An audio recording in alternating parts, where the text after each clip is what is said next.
social status have the right to information, including SNT information. Information that would inspire them to become future doctors, inventors, engineers, entrepreneurs, researchers, and more. STAR-Books is here to bridge the information divide. STAR-Books, or the Science and Technology Academic and Research-based openly operated kiosks, is the first Philippine SNT digital library in a box with thousands of science and technology information materials from all over the world. Developed by the men and women of DOST Science and Technology Information Institute in 2011, STAR-Books capsulized the DOST-STII's library into a digital box. Demand for this innovative and beneficial digital resource rose steadily, especially in economically marginalized schools and last-mile communities in the country. Through the years, STAR-Books has worked with key industry players, from collection to dissemination of information. These partners have worked together with STAR-Books in making a difference on how Filipinos view science and technology today. That is why award-giving bodies here and abroad have recognized STAR-Books' vital contributions to the society.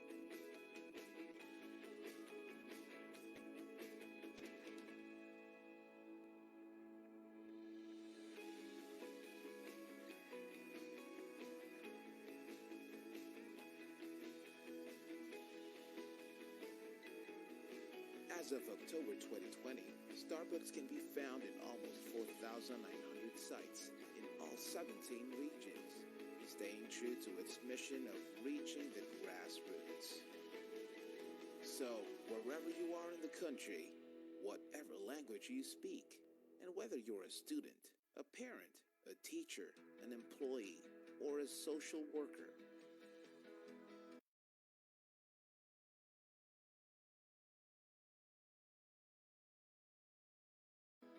get ready for STAR-Books.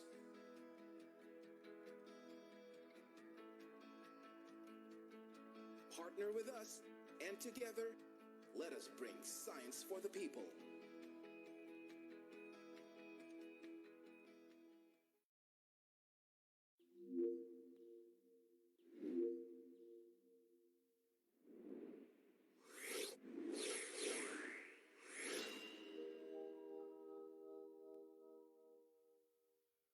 STAR-Books, as you know it, is an offline databank of science and technology information who once developed an online version for your PC and has evolved, this time, to conquer your mobile phones. Introducing STAR-Books mobile apps. With your Android phone, experience the brightest STAR-Books yet. Bringing you not just one, but 3 mobile applications. 1. Never mess with search engines again. Use the STAR-Books online mobile app. Access legit science and technology data from STAR-Books online wherever you are. Just connect to the internet. Download the app. Register at the sign-up page. Key in your details.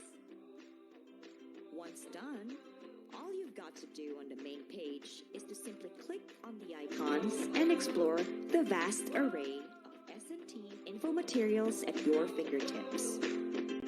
Search all you want. It's also available with the STAR-Books online mobile app. 2. Take on the challenge. Take on the STAR-Books quiz. STAR-Books brings you the most sought-after exhibit at the National Science and Technology Week. Students, teachers, parents, and science whizzes out there, download the STAR-Books quiz today. Choose your difficulty level. Have fun and learn science and technology stuff at the same time. Be the first to play the STAR-Books quiz and take advantage of the gamified version coming soon. 3. Finding STAR-Books has never been this easy with the STAR-Books Geo Map. Ever wonder where and how many STAR-Books there are exactly? This comprehensive map locates every single Starbucks site in a barangay, town, city, province, region, and in the whole country. You can even search for the nearest Starbucks like a good navigator you are. So if you love Starbucks and maps, download the Starbucks Geo Map. Now's the time to gear up your phone with the Starbucks mobile apps. Get them on Google Play. And don't forget to like Starbucks on Facebook.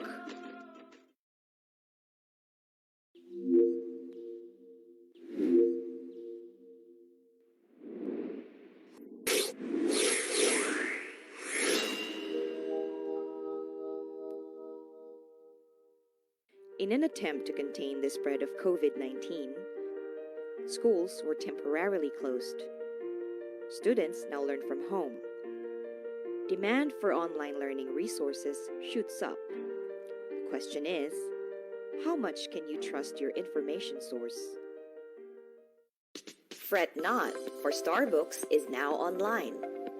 Starbucks, or the science and technology, academic and research-based, openly operated kiosks, is an offline site with full suite science and technology information resources. Today, Starbucks has been tailored fit for you.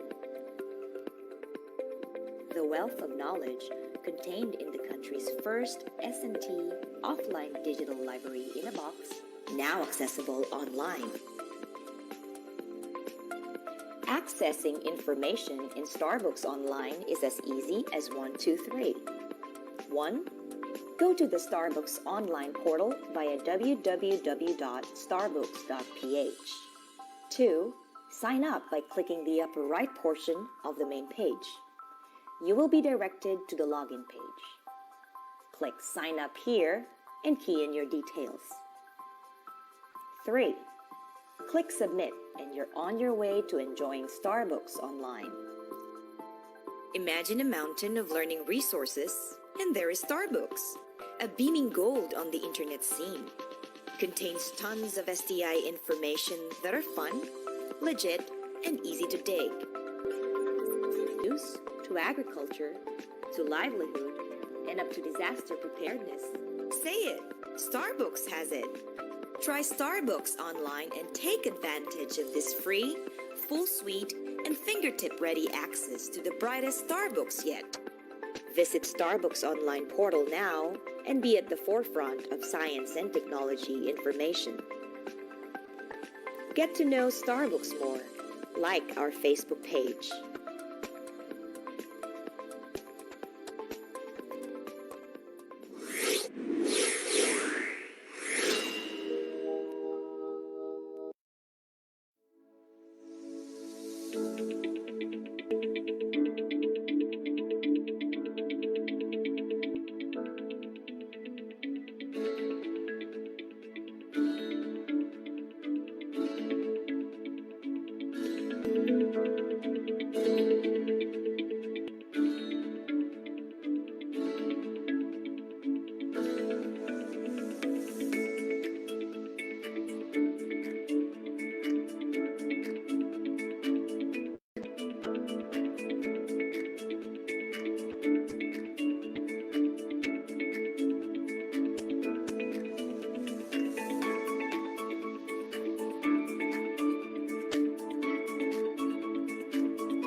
Bahad ni madam higatayan amin, gawis ay masdam and datako amin.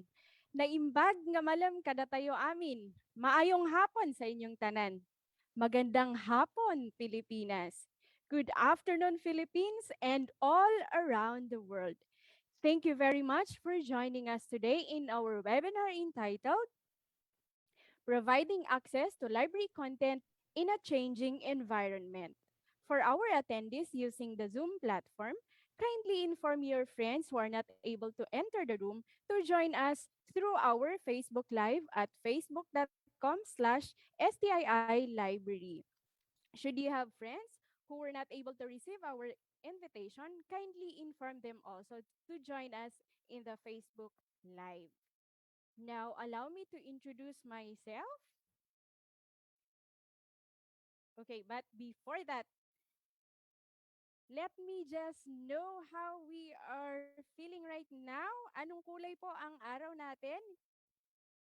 Kindly go to, okay, before you go to Slido, ayan, kumusta po ang araw natin? You can just chat or sa ating mga Facebook Live viewers, you can comment. Kumusta po ang araw natin? Ayan, para malaman namin kung naririnig ninyo kami. Kumusta po ang araw natin ngayon? Okay, wala pa akong nababasa sa Facebook. How about in our chat room? Doing good. Oh, rainy afternoon. Ayan, so sa ibang parte ng mundo, it's rainy. Sa iba naman, maaraw. And for some, cloudy. Wow, nice. Okay naman, excited. That's nice. Okay, thank you so much. Now, please go to slido.com and input these numbers as the code 299604 and answer the question para malaman namin kung saan nanggaling ang ating mga participants ngayong hapon. Okay, again, kindly go to slido.com and input 299604 and answer our question.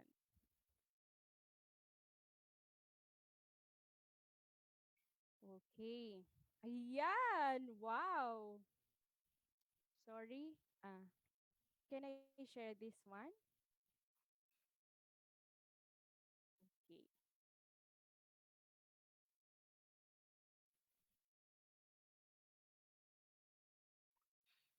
Okay. Wait. So, mhm. I-share ko na lang to ng buo. Okay.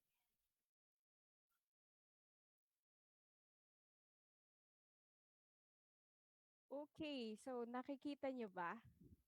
Sorry. Okay. So, marami ang from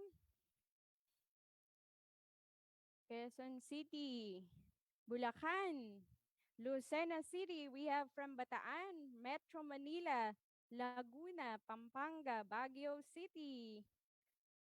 Okay. Ayan. Bulacan. Nangunguna ang mga taga Bulacan. Wow. Amazing. Okay.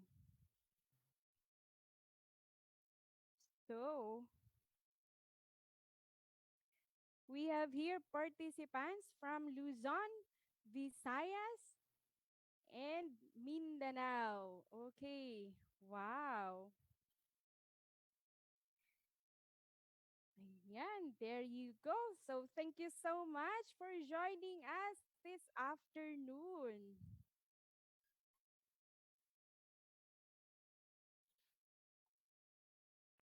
Okay, now allow me to introduce myself.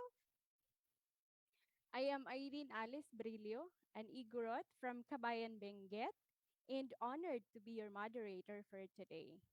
With me today are my team. When I say your name, kindly open your cam and wave. We have our division chief, Mr. Alan C. Taule, our supervising science research specialist and head librarian, Ms. Linderlit M. Maglake. Hi, ma'am. Hello, good afternoon, everyone. Thank you for joining us today. Okay, we also have here our science research specialist one, Ms. Luisa Marie C. Marquez. Hi, good We have, afternoon. okay. Hi, Miss Louie. We also have our science research analyst, Mr. Elmer Generalao. And we also have our technical support, Mr. Rainer Manumbali Zagada and Mr. Mark Jason Olvida, both computers operator 3 of the Information Technology Unit. We also have with us our Administrative Officer 2, Miss Maria Bernadette C. Medrano. Hi, Miss Bea. Also with us is our sign language interpreter, the beautiful Miss Maria Rodora Daef. Hi, ma'am. Thank you very much, Ms. Roda, for accepting our invitation to join us.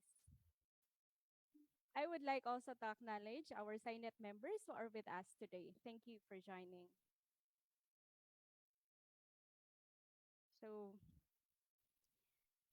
we have participants once again from all around the Philippines, and we are very happy that you continuously support our webinars.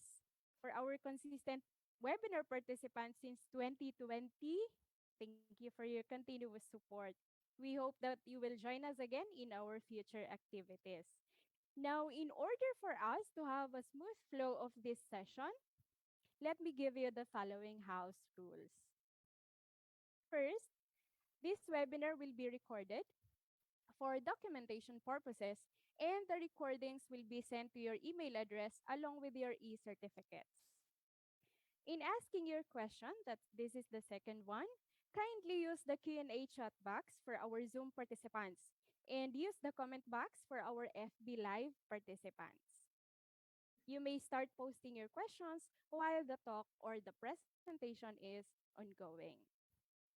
Third, DOST-STII will provide an e-certificate of attendance to all participants who successfully registered and submitted their accomplished evaluation form.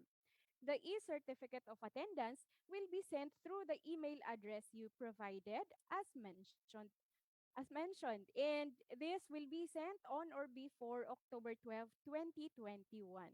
Let me repeat, only those who will successfully register, finish the webinar, and accomplish the evaluation form that will be shown in the latter part of our session will be provided with a certificates.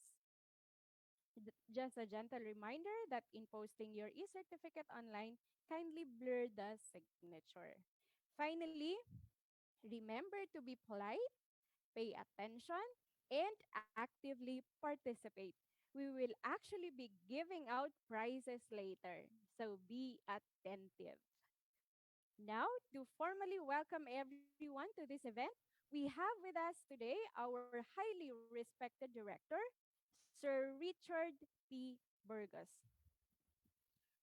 Thank you, Irene. At magandang hapon sa inyong lahat. Thank you for joining us and spending some of your afternoon with us in this learning and development session. Gusto ko yung title ng ating webinar today, Providing Access to Library Content in a Changing Environment. So sino sa inyo ang librarians? Taas po ang ilong. All right, how many are teachers? How many are researchers? How many are students? All right. So I see there are more than 548 people on the call on Zoom, and I'm sure more elsewhere. No? So welcome to all of you listening in to this webinar. So, changing environment. Ano ba talaga ang nangyari? What has changed? All right. So I think the pandemic provides a framework by which we can regard the changes that have surreptitiously or even patently impacted all of us. No? So for those of us in the educational sector, alam natin that distance learning has become the normal, the new normal. All right. Although we're trying to pilot now in certain areas the face-to-face delivery of educational content. No? So many things are changing.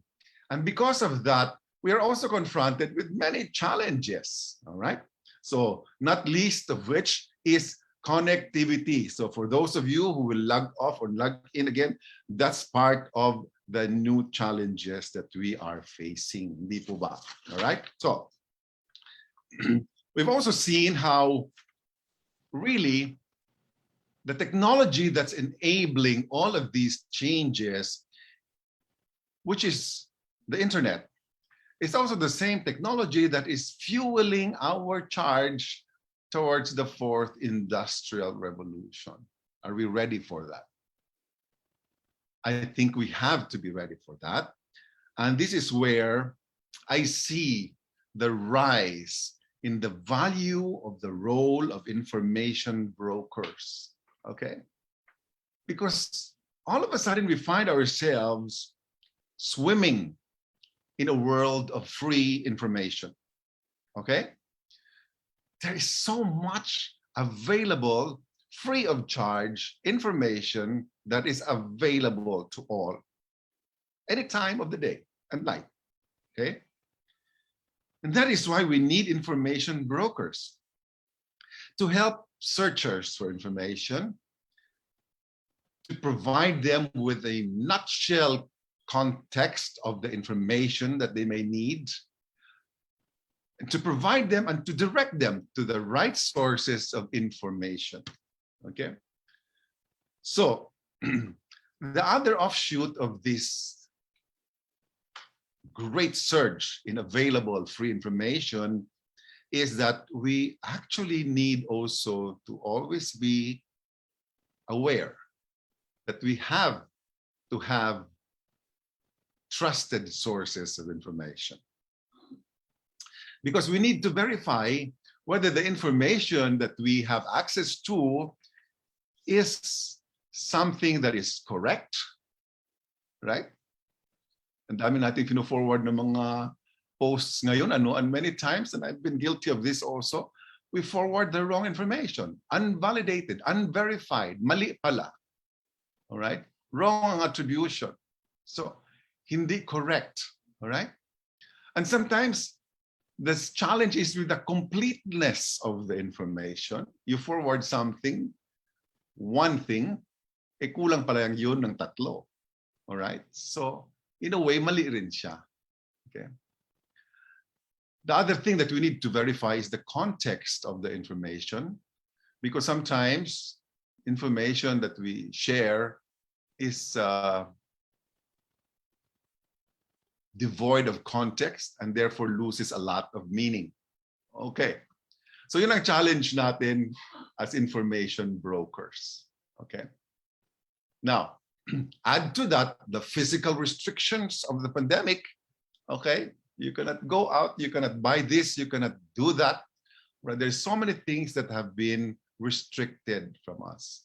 But let me tell you this, the pandemic may have locked us up, but it has never locked down a number of things. And I begin with the first C, which is compassion.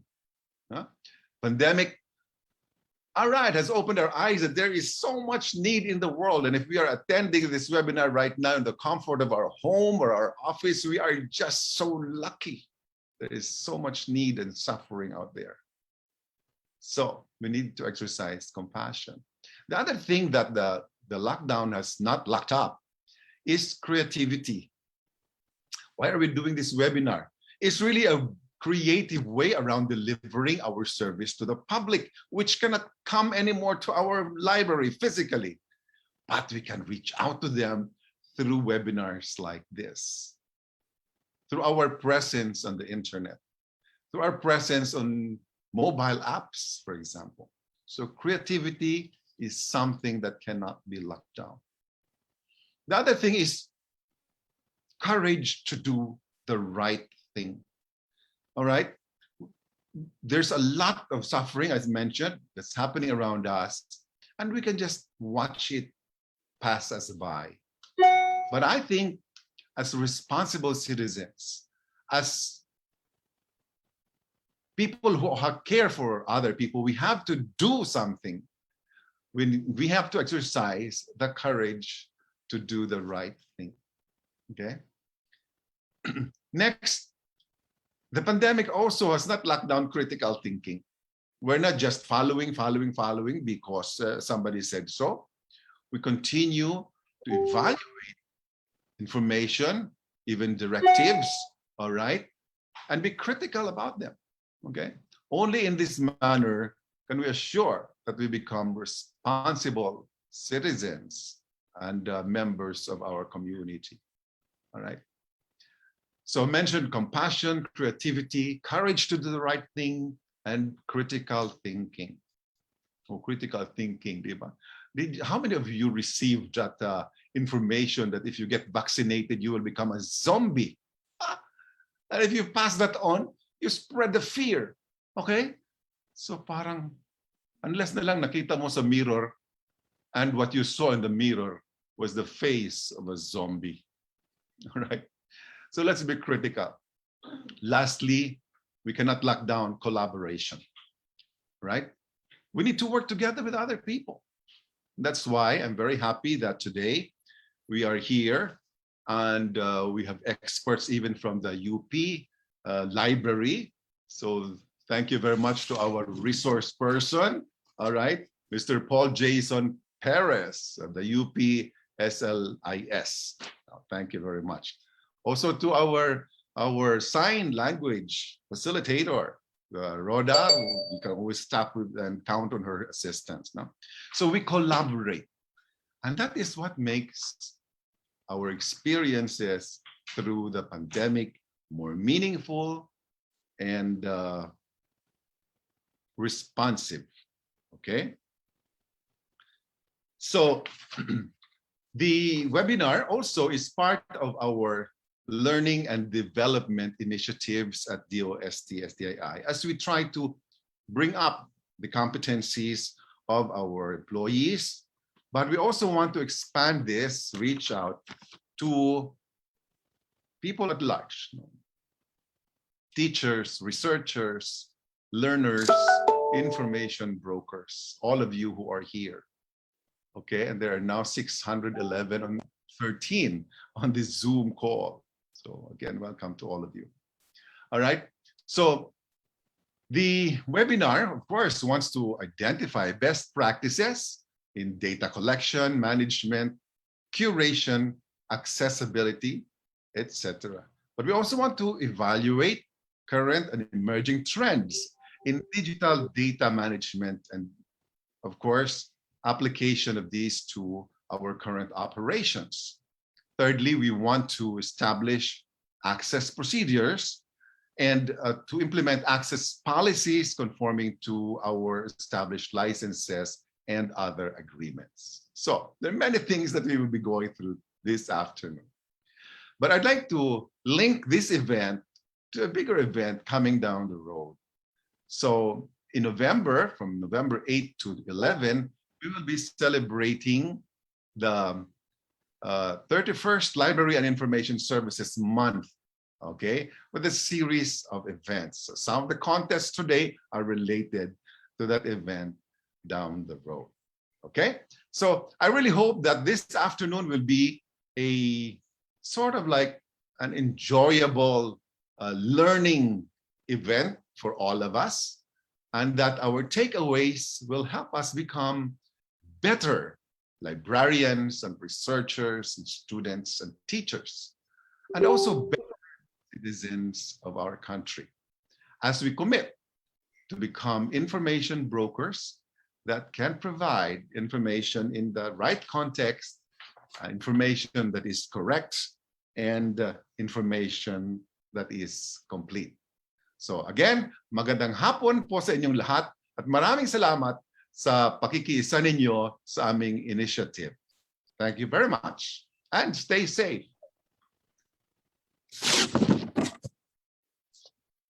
Thank you very much for that very warm welcome and nuggets of wisdom, Sir Richard. Indeed, with information explosion, fake news is also on the rise. So we need to learn how to vet or how to validate the information that we are reading before we forward this information to others. And let me just repeat what Sir Richard said. Even with the lockdown, we should not supposed to lack these things. We need compassion. We need to exercise our creativity. We need to have the courage to do what is right. And we also need critical thinking. And finally, we should continue and strive to collaborate. Okay, thank you so much once again, Sir Richard. Before we proceed to our session proper, may I again request that you kindly inform your friends who are not able to join our Zoom platform to join our Facebook Live at facebook.com/STII Library. Shout out po sa aming Facebook Live viewers. Okay, all participants, both in Zoom and in the Facebook Live will be provided with a certificate provided that you accomplish our feedback form. You may start posting your question while the talk is ongoing. So, are we ready for the session proper? Ayan, kindly chat Aja kung ready na kayo. Hey. Aja. Okay, so since I think everyone is already excited today, may we open our ears and our minds to listen and understand how we can be able to provide access to information and information sources in this changing or shifting world. May I call on Ms. Linderlit M. Maglake, our Supervising Science Research Specialist, to introduce our resource speaker. So again, good afternoon, everyone, and thank you for joining us. It is my pleasure to introduce our resource speaker for this afternoon, who is going to talk to us about research data management. So our research speaker, Professor Paul Jason B. Perez, is a full-time faculty member of the University of the Philippines School of Library and Information Studies, where he teaches introductory courses on LIS, ICT, and programming. Before joining the school, he worked as a senior technical associate for UP Information Technology Development Center, where he was involved in implementing an information system across the different campuses of the university. He finished his Bachelor of Library and Information Science from the same school. In 2019, he completed his Master of Digital Information Management from the University of Technology, Sydney, through the Australia Award Scholarship. His current research interests include freedom of information, open data, digital assets management, and research data management. So, ladies and gentlemen, please join me in welcoming our resource speaker, Professor Paul Jason B. Perez. Maraming salamat po for that introduction, Ma'am Linder. And I would also like to thank si Miss Irene, and also thank you to the Division Chief, Mr. Taule, to the DOST-STII Director, Dr. Burgos, and of course to the amazing team of the STII Library and of the DOST-STII. Maraming salamat din po sa lahat ng members ng SciNet na nakasali ngayon sa ating Zoom meeting. And also to all our viewers here in the Zoom and also sa Facebook Live. Good afternoon to everyone, and I'm very happy that you're joining us this afternoon. I hope that this will be a fruitful afternoon to all of us. So let me share my screen.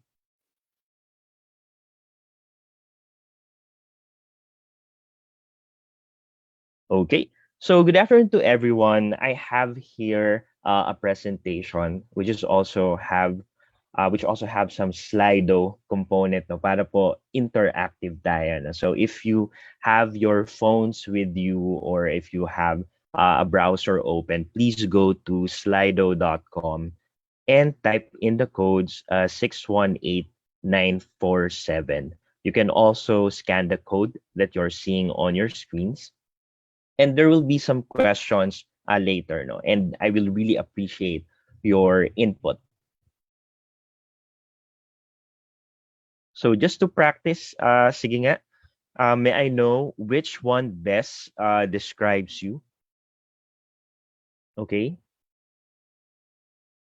So we have a lot of librarians and information professionals from the audience. We also have students, teachers, researchers, and teachers and students. I also would like to know which of the following domains would you say your research or work falls under? Do you belong in the medical sciences or the natural sciences, or maybe you are supporting a lot of different domains? No? Others, baka multiple domains or highly specialized. But as I can see, a lot of you are from the social sciences, okay?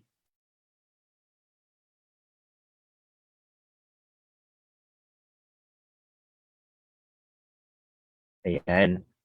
Thank you so much for responding. I'm seeing a lot of responses. All right. And then finally, I want to ask you, do you have a data repository in your institution? Yes, no, I don't know. So if this is the first time that you've heard of data repository, the simplest definition would be a system where you can get research data for another purpose. No? So you can look this up for research data. But later on, I'll talk more about this. Wow, okay, so it's really good to hear that a lot of you answered yes. No, in some way, meron tayong data repository. So this talk will be really relevant for you.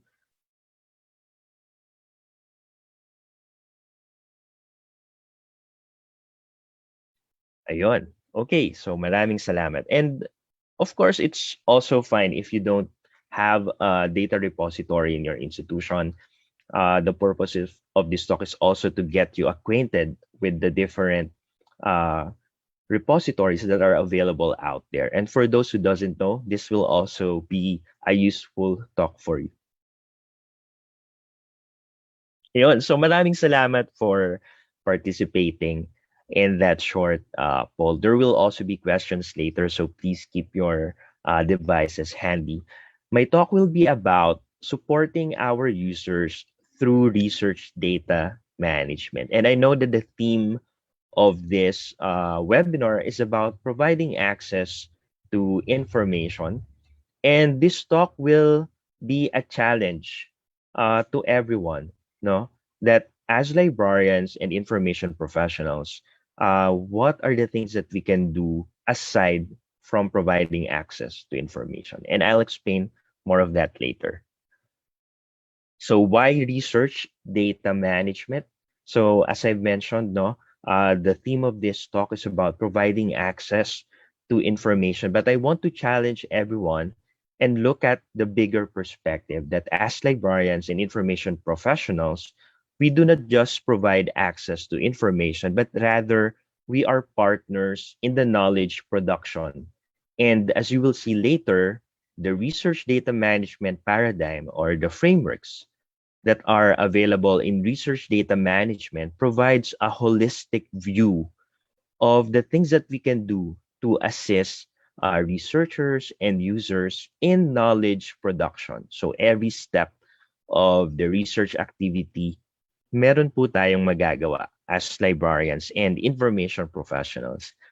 And who am I? So as was introduced earlier, no, ako si Paul Jason Perez. I'm an assistant professor from the UP School of Library and Information Studies. And I was very fortunate enough to have the experience to study at the University of Technology, Sydney, where I experienced firsthand how to manage data and also to see how they are doing research data management. And ever since, isa na po yun sa mga naging advocacies ko, and some of the things that I'm passionate about is open data and having research data management services from librarians. No? So I'll get to talk more of that later.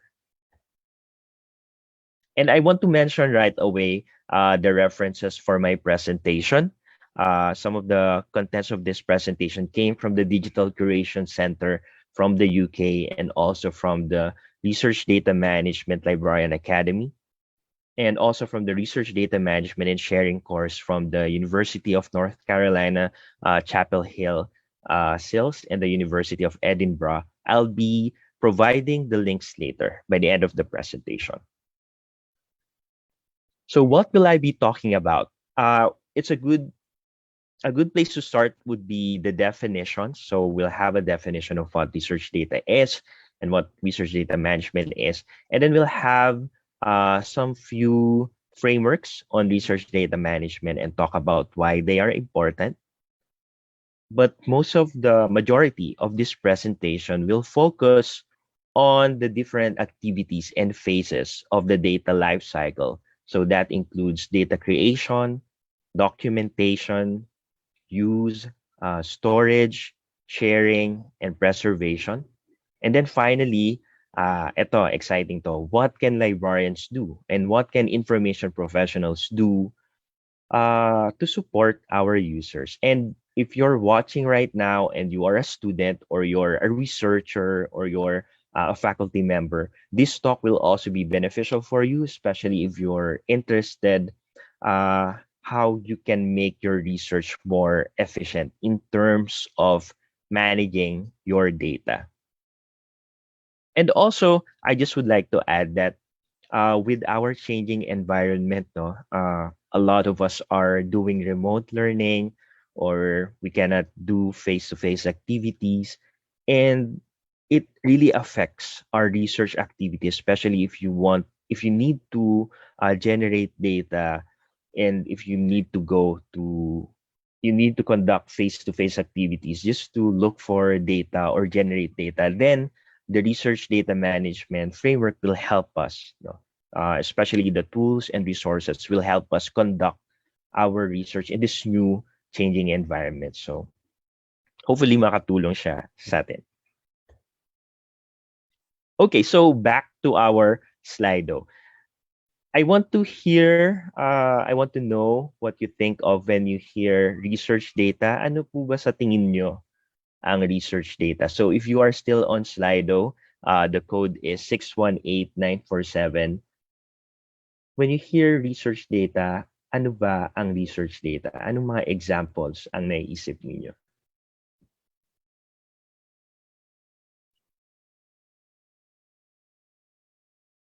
Ang code po natin for Slido is 618947. You can also scan the QR code that you're seeing on the screen. Okay, so yan, meron tayong mga answers. So for example, these are figures, recorded facts, statistics, yeah, information collected, interviews, raw data, audio tapes, statistics. Yan, sobrang dami, no? Sobrang dami. Non-digital formats, collected and validated information. Yan, so a lot of us have an idea of what our research data is. Yan, maraming salamat. You will also get a copy of the responses when I share the presentation later. So keep on posting your question or your responses. Here's a definition provided by the National Institutes of Health from the United States. So according to them, research data are recorded factual material commonly accepted in the scientific community as necessary to validate research findings. No? So some important concepts here would be recorded factual material. So ibig sabihin, it exists in a media and it can be validated by the community. So hindi lang po pang individual or sa sarili nyo lang na team yung research data. And that is also echoed by the National Science Foundation, also from the United States, that said research data are determined by the community of interest through the process of peer review and project management. So research data is, again, not just an individual or a research team endeavor, but it is for the scientific community. And as you will see later, why that definition is so important. Yun. Examples of research data, some of which you've already given earlier. So number one, naisip natin kagad, di ba? Statistics, numbers, figures. It can also be images or maps, or it can also be some source code, no? Like for example, a Python script that you use to extract data or clean data. It can also be HTML pages or research abstracts if you're doing a literature review. It can also be video recordings or interview transcripts, publications. There's no way that this list is an exhaustive list. There can be so many types of research data depending on your field of study and depending on the type of study that you are doing. As long as these research data are recognized by the community that you're working with, then we can call this as research data. So now that we know what research data is, why should we manage? Why do you think are the benefits of managing research data?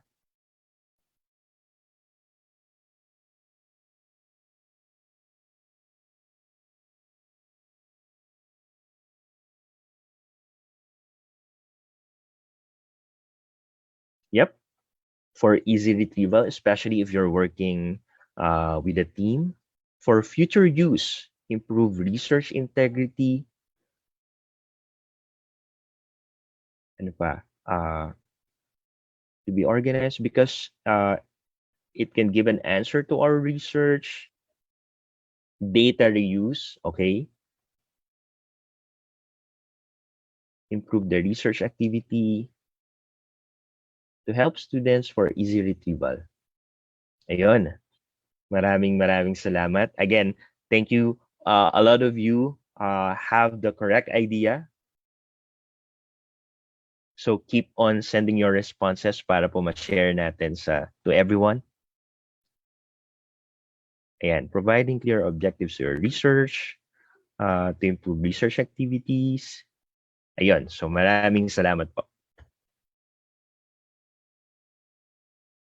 So yeah, there's a lot of benefits and reasons why we should manage data. And number one is reproducibility.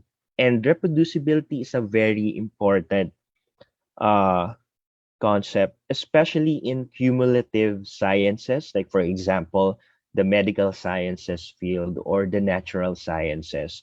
I'm sure you're familiar with the term "we are standing on the shoulder of giants." Diba? We only progress as a society because we build on the works of those who came before us, of the works of others. So however, in science, according to this Nature article by Monia Baker, there is a crisis, a reproducibility crisis. So what this means is that researchers were not able to reproduce or validate the research output of other scientists. And not only that, they're also having problems not just reproducing the works of others, but also reproducing their own research, using their own data. Sarili na nilang data yon, but they have to use it for another research or they want to validate what they've done before. Hindi nila magawa. No? So bakit kaya?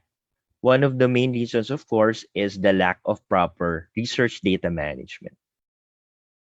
And also another reason for research data management is reuse. So a lot of you have mentioned this, data reuse.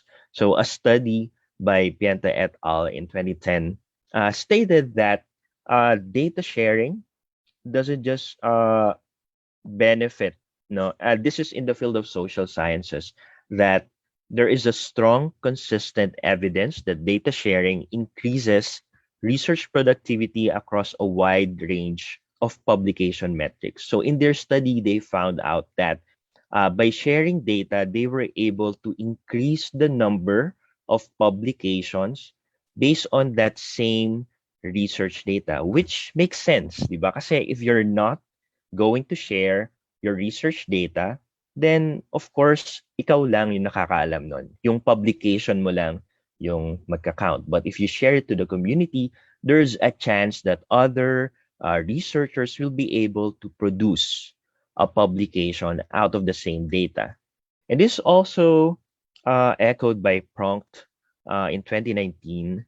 And the researcher said that time-efficient science is not the only benefit of data reuse, but it also benefits people outside the scientific community, like, for example, policymakers, teachers, and other members of the general public. Diba? Kasi research data is not just for the academics, not just for the researchers, but also is most importantly for our policymakers kasi sila po yung gumagawa ng mga batas.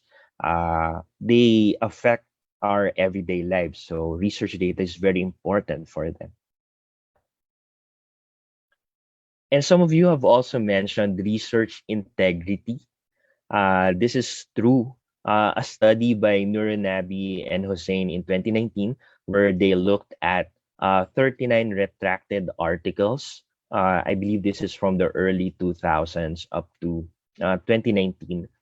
Some of the reasons why these publications were retracted is because they have falsified data or some issues about the data that they use.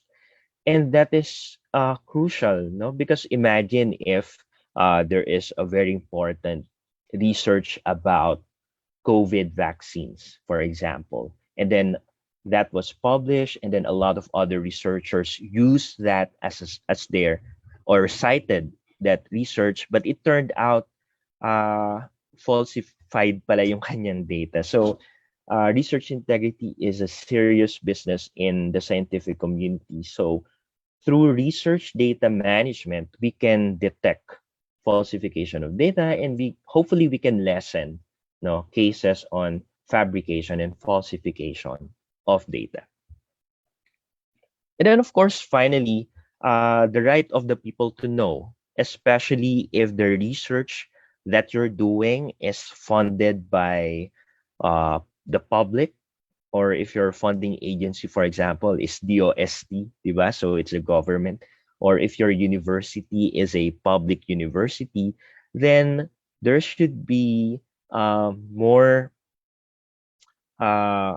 drive for you to share your data to the general public. Of course, provided that you anonymize the data, provide that we protect human data, which I'll also discuss later.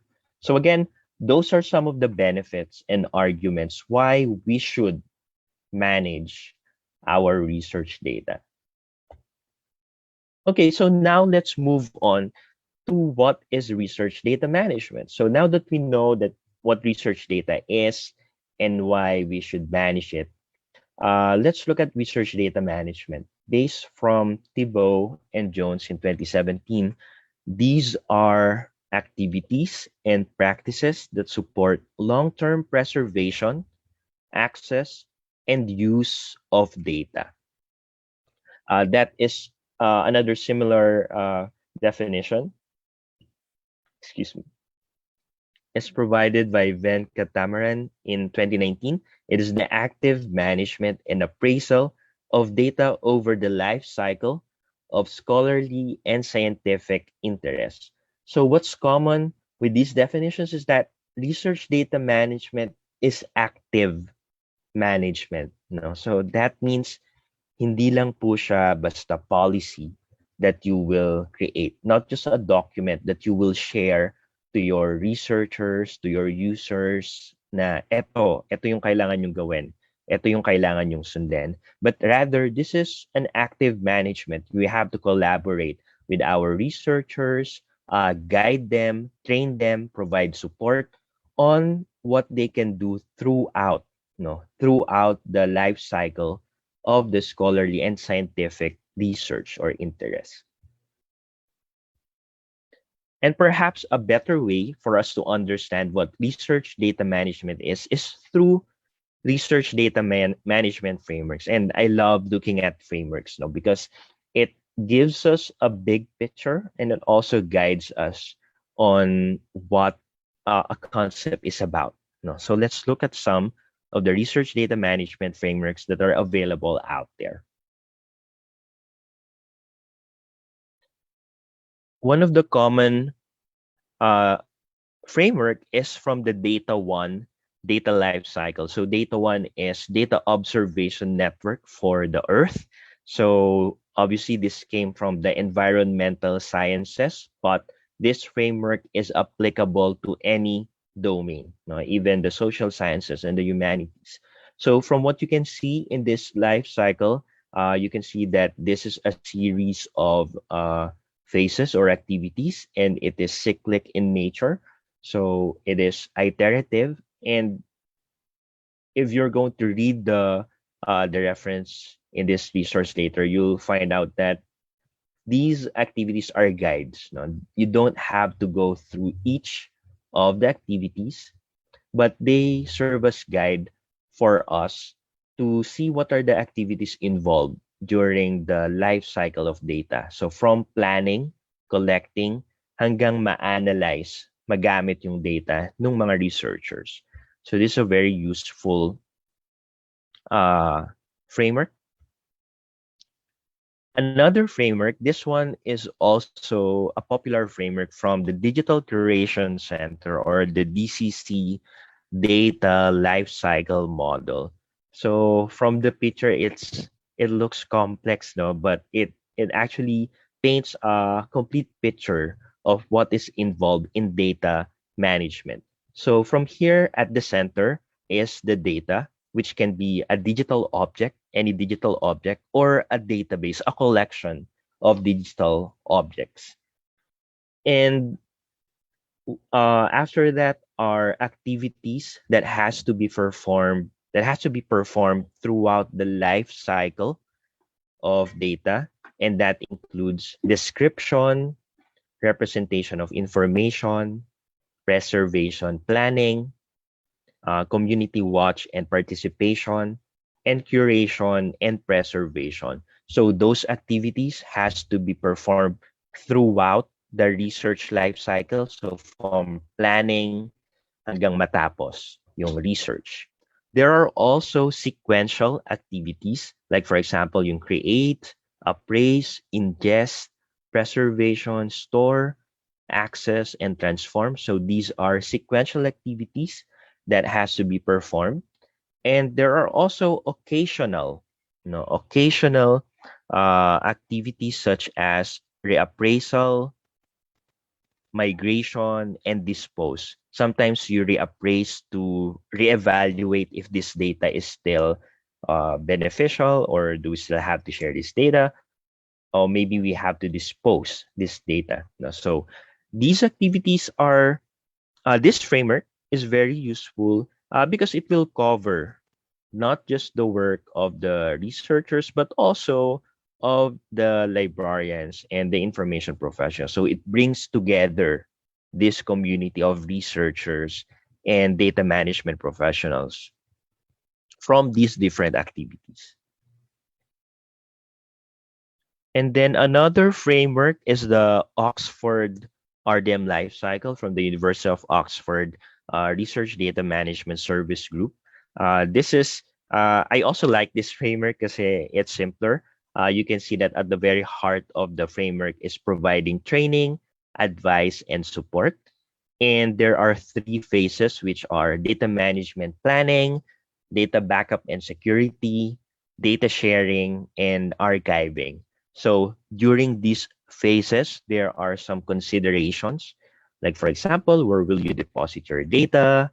Are there content or data management plans? And so on and so forth. No? So bakit ganyan? No? Bakit may mga frameworks? Which framework should we use?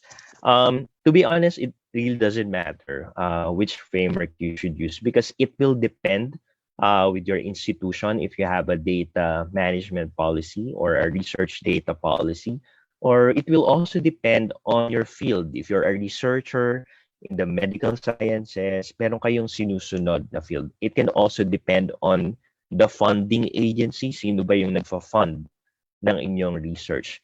But what's important is that you should have a framework, at least one. You should have a framework, because that will ensure and that will guide us that we can cover the whole life cycle, that we are not missing anything. So with that, I would like to present a simplified version of the DCC life cycle, and this will be the focus of this presentation. We'll look at the different activities throughout the data life cycle and ano yung mga tools, best practices, and resources that we can use to support these different activities. These activities are creation, documentation, usage, storage, sharing, and preservation of research data.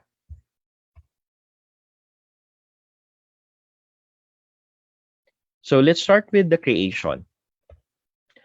During the creation process, if you are a researcher or you're a librarian supporting data management services, these are the things that we need to consider right away. Now, we need to ask for consent. We need to choose the appropriate data format and adopt a file naming convention. Sometimes hindi natin to naiisip, but as you go down the road of your research, you'll realize how important these things are, especially if you're going to share your research data. So number one is ask for consent. Here in the Philippines, we have the RA 10173, or also known as the Data Protection Act of 2012. And in Section 16, under the rights of the data subject, it says that we have the rights, the data subjects have the right to be informed. Specifically, we need to inform them the purposes for which their data are being or are to be processed. And I think napansin nyo to, no, whenever there are researchers or students doing their survey via Google Form, meron silang consent, no, that uh, they're getting our data and how are they going to use it. However, hindi siya masyadong specific for research data sharing. No, we have to be specific. So some examples later indicates, like for example, you have to mention that you will be depositing the research data in this repository, and at the same time you will be removing personal information in your data. So you have to inform your data subjects that that's what you're going to do after, after your research. And this informed consent is also a requirement for some of the data repositories that I will be mentioning later. Now, some data repositories will not accept your research data if you were not able to get informed consent from your data subjects.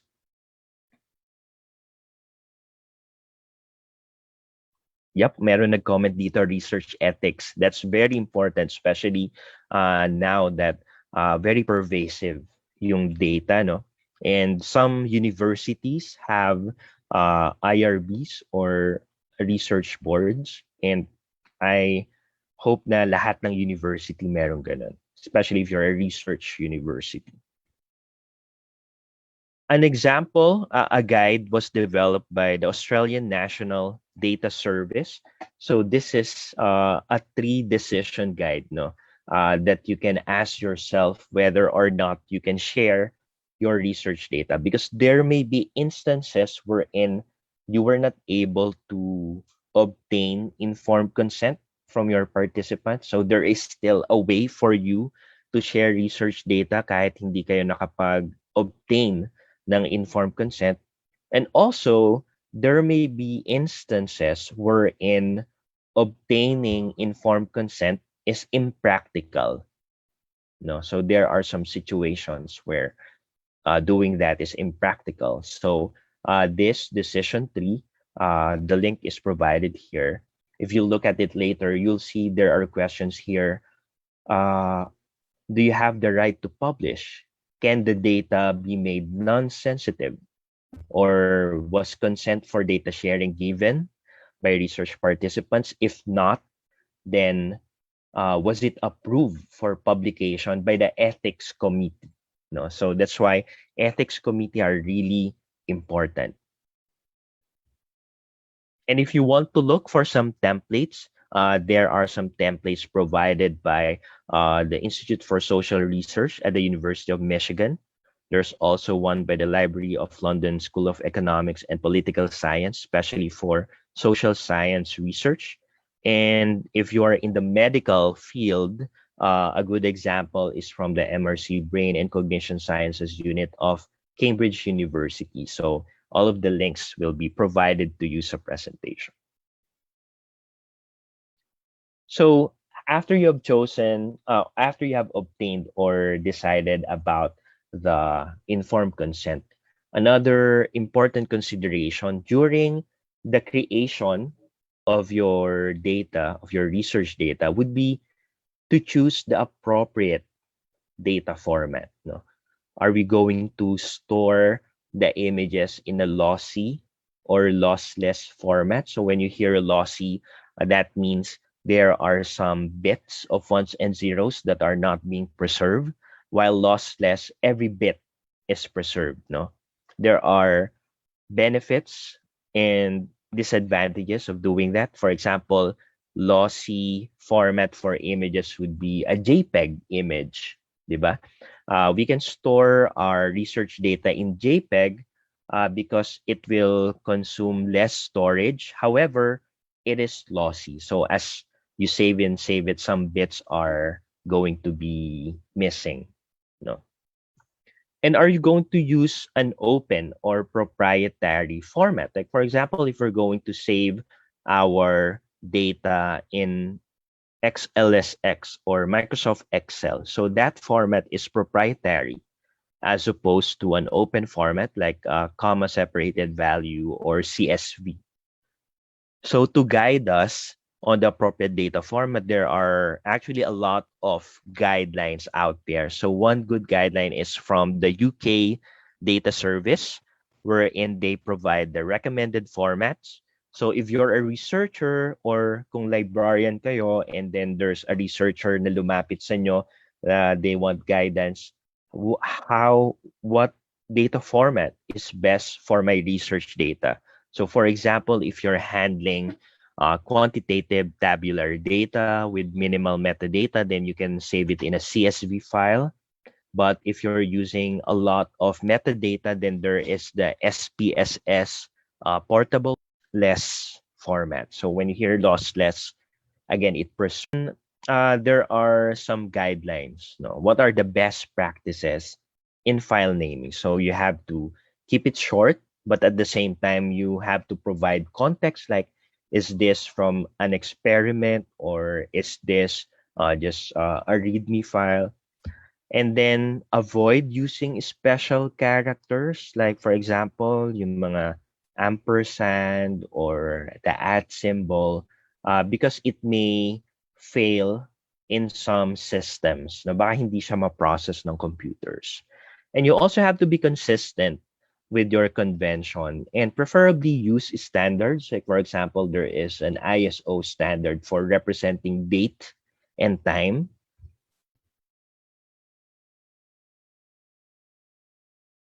So a good guide is from the MIT Libraries Data Management Services.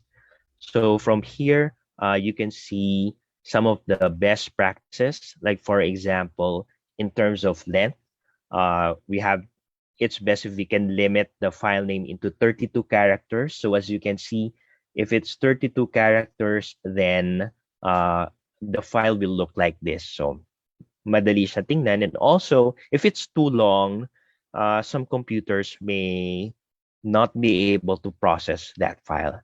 And again, don't use spaces or special characters.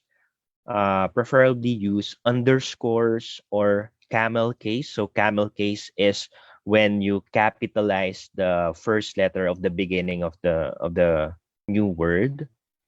And then again, be consistent with the standards. Like, for example, a date format would be year followed by the month followed by the date. And this is a very handy format because you can easily sort your files if you name it this way. Then also use leading zeros to allow for multiple digit versions. So versioning is very important. There are a lot of other guides out there. Make sure that you are following a convention within your research team and also in consideration of other people.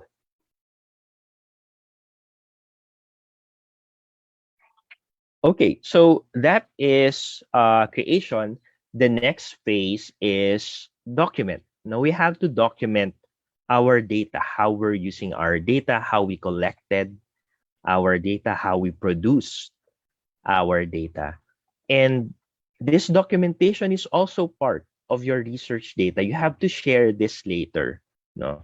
And if you're a researcher, this is probably, sometimes you may see this as dagdag trabaho. Parang, ano ba yan? I have to document this, or maybe I can ask somebody else to document it. So this is where librarians and information professionals can come in. No? We can provide training and support on how to properly document research data. So in documenting, the most important question is, what is needed so that your data will be understood and used by others. So in short, what is the context of your data? Like who collected the data, what is the data for, when was it collected, why it was collected, why it was produced, di ba? Yung mga when, yung mga W questions. How then, very important. So this context should be provided along with the actual data, with the research data. In order to do that, there are some things that we can do. Like, for example, we have to provide README files, data dictionaries, data cookbooks, and of course, very important, forte ito ng mga librarians and information professionals, metadata and shared vocabularies. So in terms of README files, no, it's best that we provide a text, just a .txt file for a cluster of data. So a good practice would be for each folder, there is a README file describing the contents of that folder, or for a cluster of files and folder. Meron kayong at least one README file for related files. And the Cornell Research Data Management Service Group provided this template that you can use. So for example, in this template, there is a title of the data set. Then there's also author information, who is the principal investigator, their name, institution, address. So this is a guide for you to create better README files. No? So make sure that the README file is in the text format, .txt or .html, any open format. No, avoid using .doc, which is a proprietary format. Aside from README files, there's also data dictionaries, which is very, very useful. Usually, you will see this at the first sheet of a spreadsheet. Diba? Kung meron kayong spreadsheet, yung pinakauna, it's the data dictionary. The purpose of the data dictionary is to explain what each field is. So for example, you can see here, this shows anong tab nung spreadsheet. There's a description, ano yung name nung element na yon, and what type of data that is. So for example, it is variable character, or an integer, or a date, and the length of that data. So this is very useful. This is metadata, data about the data. This is an example from the U.S. Department of Agriculture Data Commons. So if you go to this link, they have a lot of guides on how to write data dictionaries. And then aside from that, there's also data cookbooks. So bakit cookbook? You can think of recipe. Diba? If you have a recipe, you have a series of steps so that the ingredients will turn into this sumptuous dish. Diba? So that's the same with cookbooks, because with data, there's a lot of processing that we do. Data is unclean. Diba? We have to manipulate it. We have to reformat it so that it can be useful for analysis. And if you're going to share the data, then you also have to share the recipe or the steps that you have performed so that other people will be able to reproduce the same analysis, no, or validate your analysis. And some tools that you can use, for example, are Jupyter notebooks. So this is open source and free software, and usually ginagamit siya ng mga data scientists to share their codes. So in a Jupyter notebook, it is a combination of documentation and actual codes, probably in Python or R or other scripting languages that can manipulate the data. Another tool is Colab by Google. So this is also free. It's basically the same as a Jupyter notebook, but it is available in your Google Drive. So you can easily share it, no, right away. I'm just looking at the comments here. Ayan, good afternoon then. Okay. So aside from cookbooks, uh, another important consideration when documenting is, of course, metadata. No? Metadata, these are data about data. Usually we hear that, but metadata is very important because it provides context to the data that you're using. And also, it will be helpful if you are using the metadata or vocabulary within your field, no? Because there are general purpose metadata. For example, Dublin Core, mods, and schema.org. If you haven't heard of those, don't worry. Ang ibig sabihin lang po niyan, these are ways that you can describe objects. Like for example, in Dublin Core, there is creator, who's the creator, what's the description, what's the date. Yun. So those are metadata.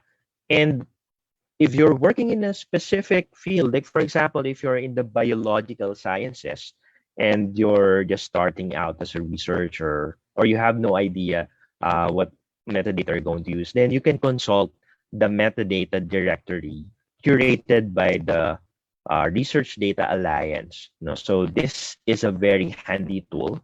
I'm clicking on the link and hopefully I can show you. Am I still sharing the my screen? Nakikita niyo po yung website. No, sir. We only see the document metadata.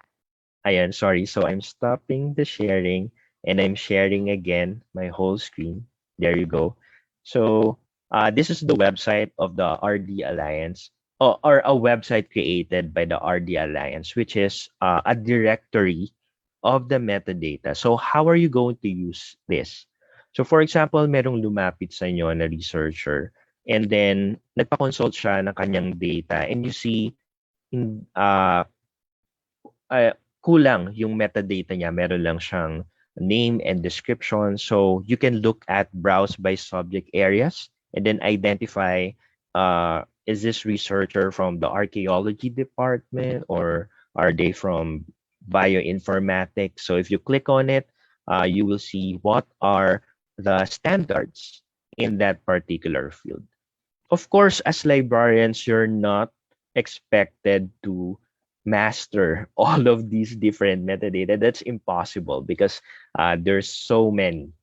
No, at the minimum, we should be familiar with the general purpose metadata.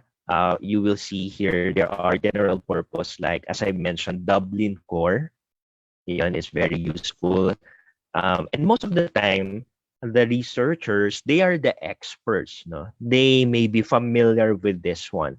So, but just in case they are not, no, then we can redirect them here to look at this metadata directory. They should use standards because that will be easier for them to share their metadata to other people. Like, for example, if they're working in the medical sciences, should they use weight or should they use mass, no, for their recordings of their data? There's probably a standard that they can follow depending on what specific field within the medical sciences. So we need to guide them and promote the use of standard metadata. So after the documentation, the next part is use, no? So with use, dito na papasok yung mga researcher. They are the expert in their field. And this is the part where they analyze the data, where they use their research data. But that doesn't mean na wala tayong maiitulong as librarians and information professionals. In fact, there's a lot of things that we can do and that are being done around the world.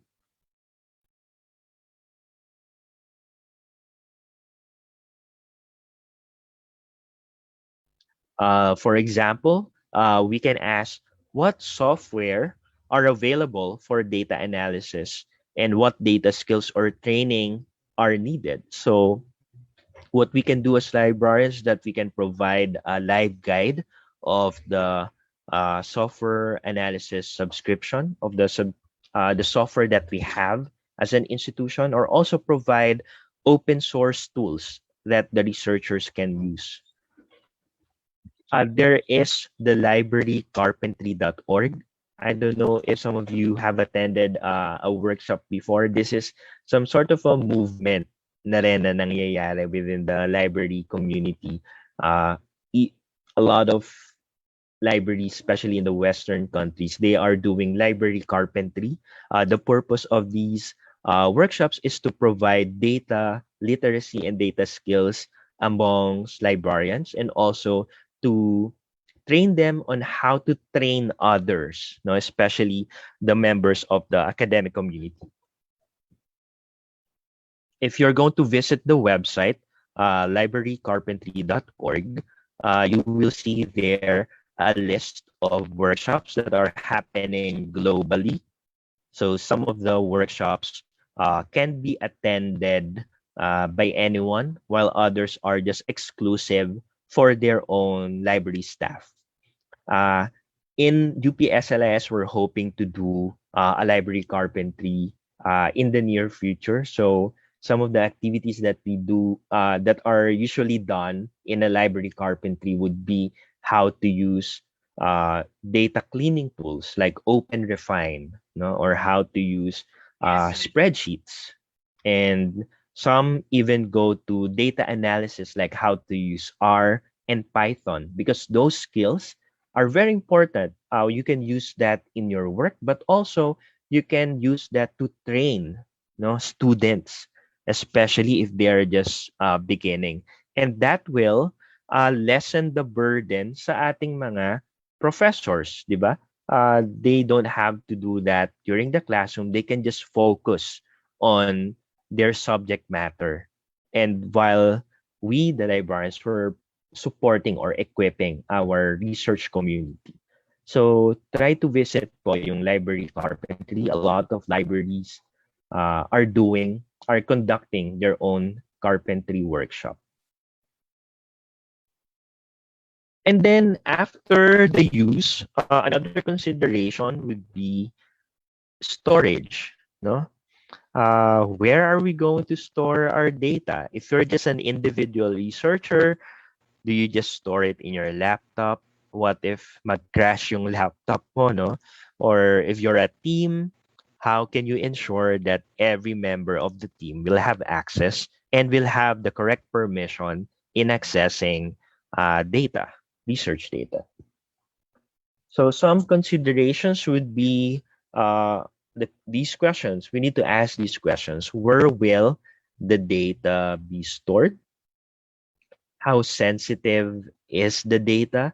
So in other countries, they have laws about sensitive data. Like for example, in Australia, they have a policy on Australian eyes only.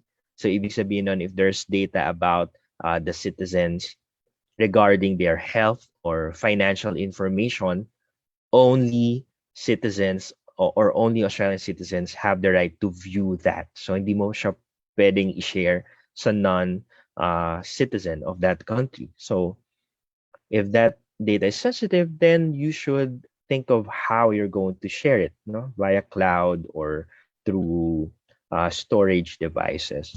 And then we have to clarify the meaning of backup versus archiving.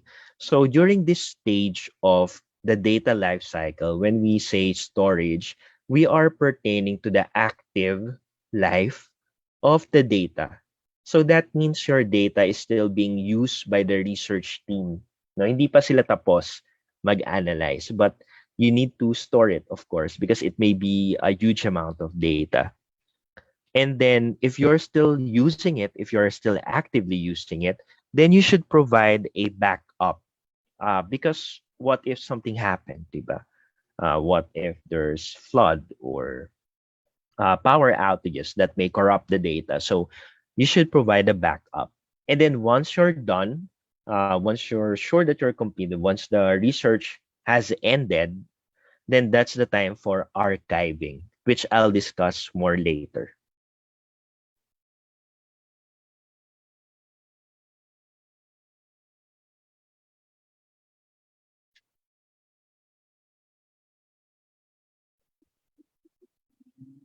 So in terms of backup, there is a uh, rule of thumb. I don't know if you've heard of it, the 3-2-1 rule, wherein you have to have at least 3 copies of your data. So one is the original, and then you have 2 backup. So that's 3 copies of data in at least 2 different media. So one can be stored in a hard disk, and then another one can be stored via cloud with at least one that is offsite. So 1 copy should be away from your own premises. No, so this is a rule of thumb. So that's why cloud storage solutions are becoming attractive because it can already satisfy yung different media and offsite requirement. But usually if it's on the cloud, it resides halfway across the globe, and there are backup servers that will ensure the reliability, availability of your data. But this is a good rule of thumb. No, if you have important research data, make sure that you have at least 3 copies in at least 2 different media, with at least one that is offsite. And then if you're considering cloud services, no, you need to know if your institution have subscription to these services because they can be expensive. We know that, but if you don't have a subscription, these are the cloud services and their limits on the free storage. So, for example, Dropbox has a limit of 2 GB, while Google Drive 15 GB. So, some considerations if you don't have a subscription. You can also take a look at the Open Science Foundation, or the OSF.io. This is increasingly becoming popular among researchers to collaborate uh, when doing research. And it doesn't just support storage. No? If you go to the website, bisitahin natin. The website is osf.io. You can sign up for free. No, dito. This is created by the Open Science Foundation, and they promote open knowledge. So they're all for open access and collaborative work. So in this platform, what you can do is you can discover other research projects. You can also create the research project and collect and analyze data and even publish your report. No, some researchers hindi na sila nagpa-publish. They publish preprints, no, yung mga hindi pa na paper review. They can use the Open Science Foundation. In fact, merong LIS preprint that exists within OSF.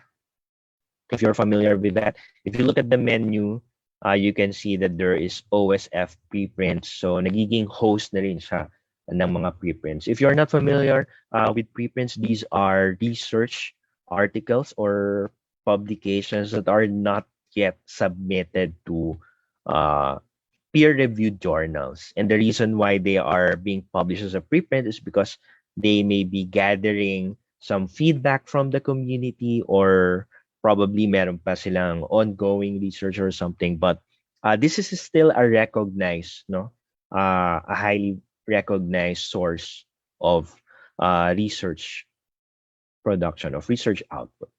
So if you're going to log in within OSF, it has links to Google Drive and Dropbox. So in that way, you can actually use OSF as a portal for you to store your research data and collaborate with other researchers.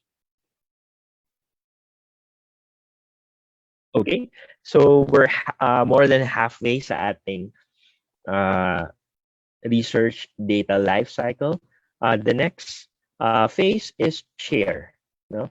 So once we are done with our research activity, we need to think about how we're going to share our research data.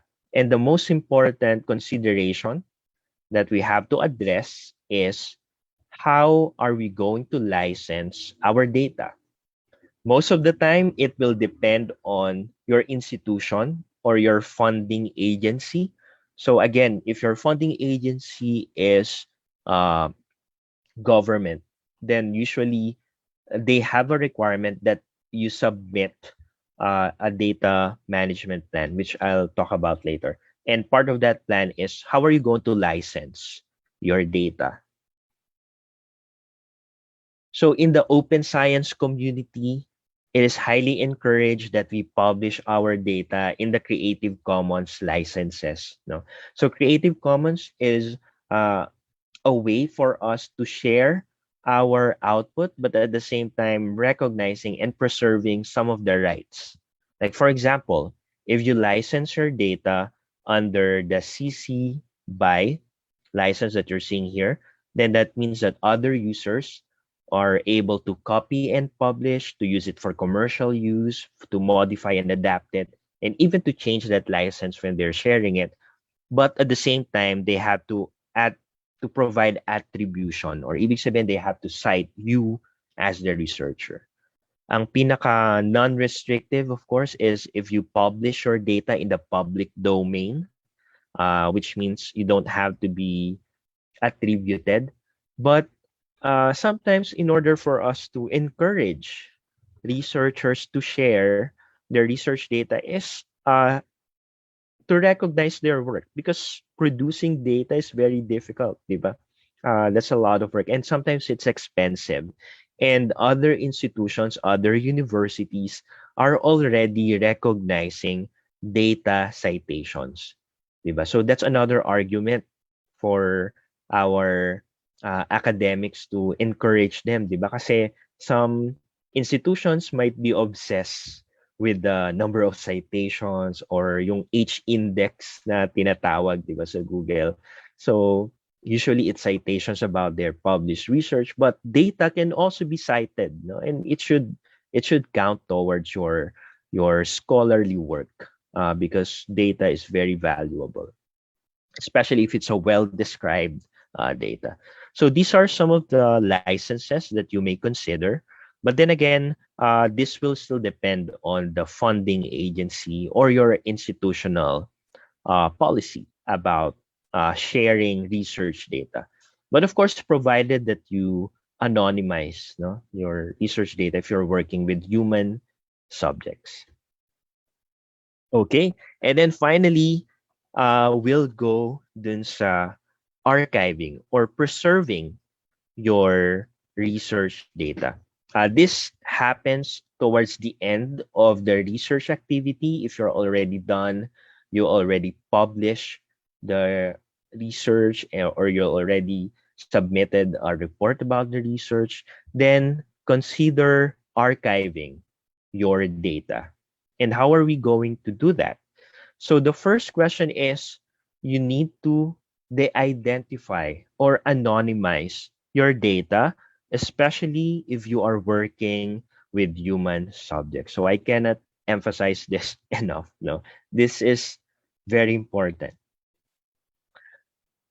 Here is an article from The Guardian by Alex Hearn, and uh, the writer mentioned that anonymized data can never be totally anonymous, especially now in the age of big data. There's a story in Australia. Their health department released anonymized data about the health of the population. No? So there's data about hospital visits and so on and so forth.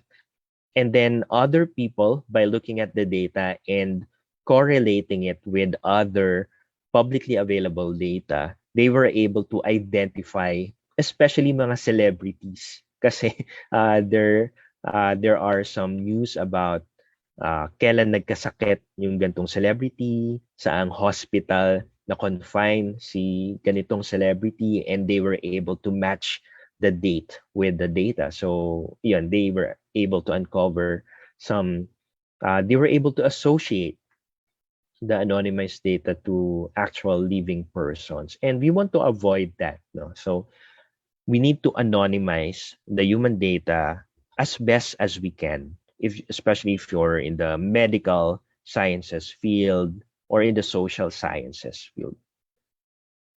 And there are already a lot of tools available for that. And a lot of these tools are free, open source. Like, for example, there's the ARX data anonymization tool. And then again, if you're in the medical sciences, kasi sila talaga yung notorious dito, they need a lot of anonymization. You can look at the data services page of the Johns Hopkins libraries. No? So if you visit this page, you will see that it has a link to different tools.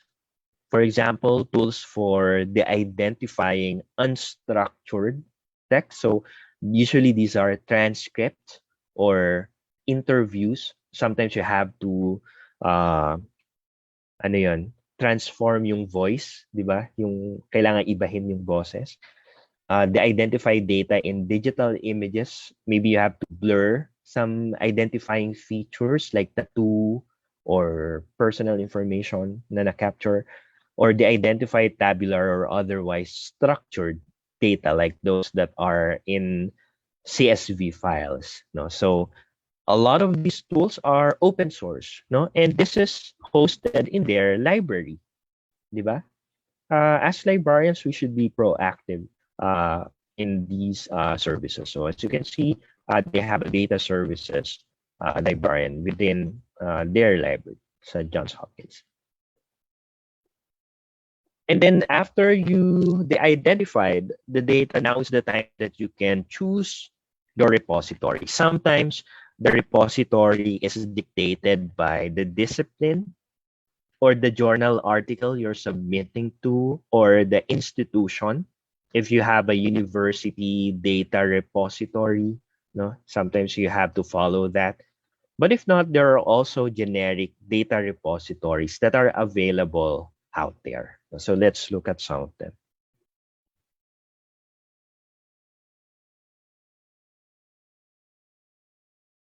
An example is Figshare.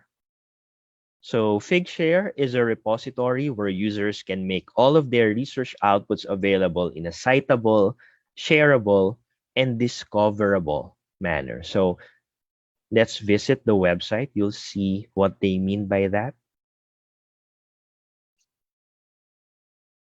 So the address is figshare.com.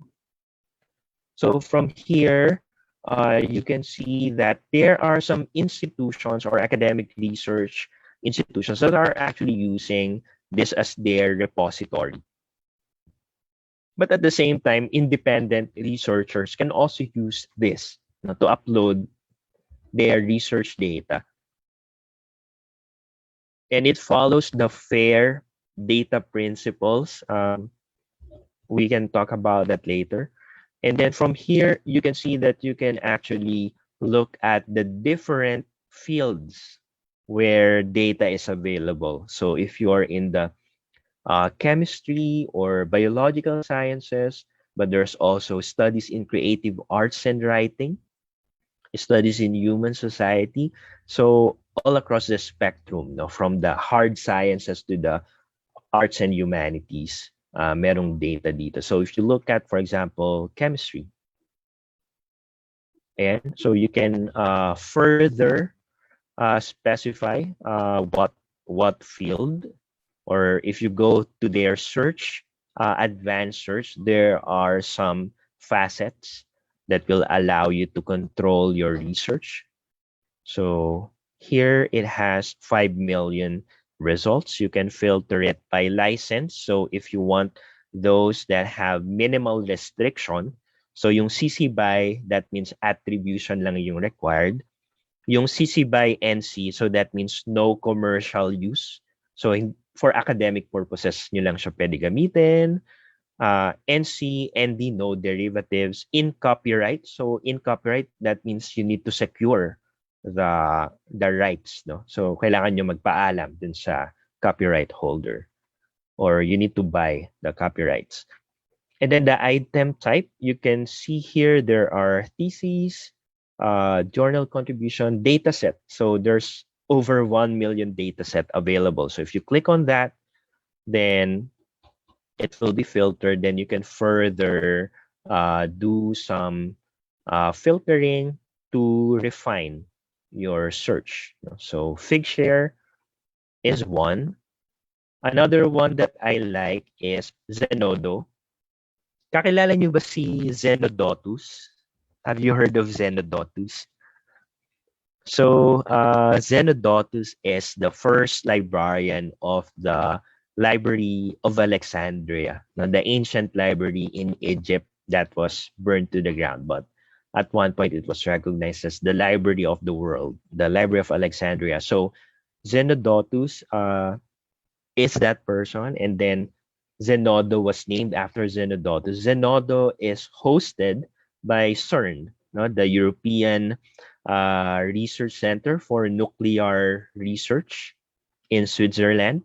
So Zenodo is a very good platform where you can share not just research data, but also a variety of publications, even presentations. And what's good about these repositories is that if you deposit your work, it will provide you with a DOI. If you're familiar with that, that is yung mga nakikita nyong numbers, which is a link. It means a digital object identifier. And it is a unique link for your resource. And it is very important, especially for researchers who wants to build their portfolio. So for example, if they presented in a conference or walang publication, then they can just publish it here. They can also publish their data sets here. And the benefit of using Zenodo is citable. Ayun, every upload is assigned a digital object identifier to make them citable and trackable. And I think that's very attractive, no, for the researchers. Lagi ko yun iniisip kasi we want to value their contribution. No, we want to incentivize them. Why should they share? Why should they share their work? Diba? So if it's citable, then that can build their portfolio. So here you can search. And what's good about Zenodo is, for example, if I type in tobacco, you will see here, there's also some facets. You can filter by file type, whether it's open or closed or embargoed. Embargoed meaning hindi pa siya allowed. It is to be released at a later date. There are also some keywords, some subjects. Then also, if it's a data set, if you're looking for data set or publication or images or posters, presentations, or even software. So this is really becoming a general purpose repository, but at the same time, it's promoting the work of researchers. So as you can see here, meron siyang DOI, and then also there's a way to cite these works. Ito. So as you can see here, meron ditong cite versions. Ito pala.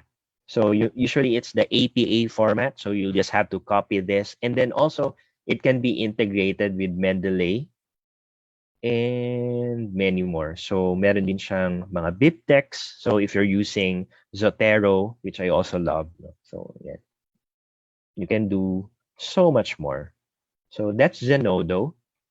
Another platform is Data Dryad. So this is like a cooperative among universities. This is not free. See Data Dryad. If you're going to use it as an institution, there's a fee. But if you're just searching for data, or if as an individual researcher, you can upload your data here sa Data Dryad. So the website for this is datadryad.org. And then similar to Figshare, you can also search for, you can explore the data uh, across different topics. You can also filter it by location in the map, or by subject, or by journal. So there are some journal that uses these repositories as their data repositories. So for example, if you're a researcher, then meron kang article that you want to submit to, for example, PLOS ONE, they will require that you upload the supporting research data in this repository.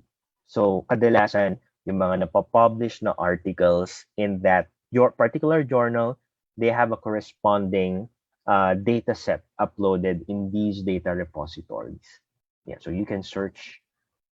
And then aside from that, there's also institutional repositories. Like for example, there's the Harvard Dataverse, and Dataverse is a open source data repository, and they partner with different institutions. So you may notice that there is, for example, Oxford, I don't know if they have one, but yung mga big universities, they have a Dataverse, like Harvard Dataverse, MIT Dataverse. So you can visit that one. And then if you go to their website, ayun, you can see that they also upload data across different fields, across different subjects. And medyo, sorry, matagal mag-load. But you can see here in the screenshot, there is agricultural sciences, law, mathematical sciences, social sciences, napakarami. Ayun, so if you're looking for data, you can visit these different repositories.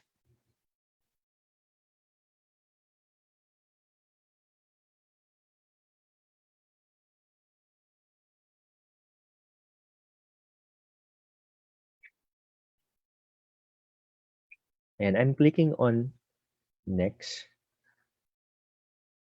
Wait, let me just stop share. Ayan. So the next part, pause muna tayo. No? So medyo kanina pa ako nagsasalita. Let's have some participation from everyone because we have an activity. No? So for example, I'm a researcher and I'm leading a multidisciplinary team studying the effects of tobacco consumption to the society. So given the example repositories, I want you to find some data sets that may be relevant for my team. And please provide the proper citation for that data set. No? So what you need to do for those of you who are in the Zoom meeting and for those who are watching via Facebook live stream, please go to this website. It's bit.ly/DOST-RDM. So meron tayong Padlet dyan. So if you click on it,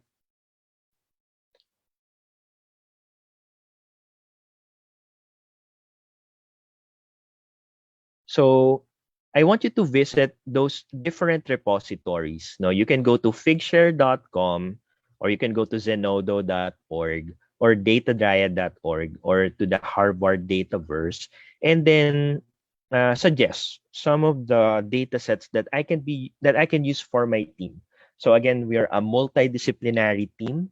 So there may be some people from the social sciences, but also from the medical sciences. And we're interested with how tobacco consumption affects society. So it's very general. It's very general. So I want you to look for data sets and then post it. So in order for you to post, you can just click on the plus, yung mga plus dyan. And then just post here. You can also put your name para ma-recognize ko kayo. And then you can post the citation. Just copy the citation and then post it here. So I'm giving you 10 minutes to do that. Yeah. So explore tayo. Hanap tayo ng mga data sets.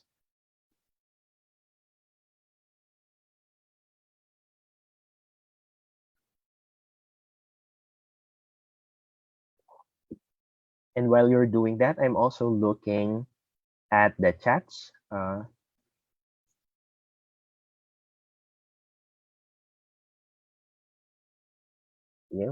be happy to answer those later. Meron tayong mga questions.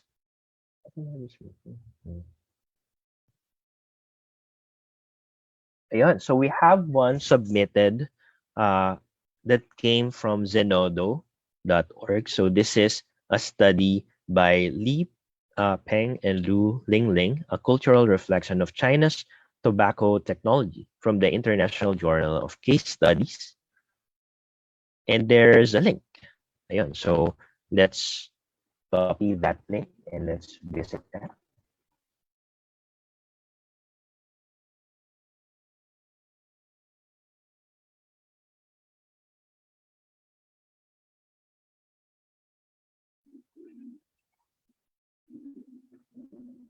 So that is the beauty of these digital object identifiers. We can easily go back and trace those data sets.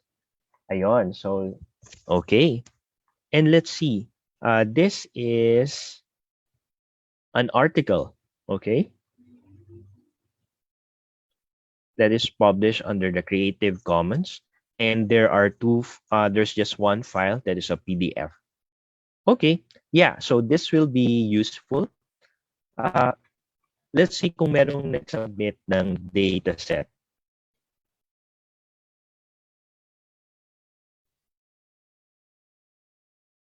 Oh, there's one from Dryad.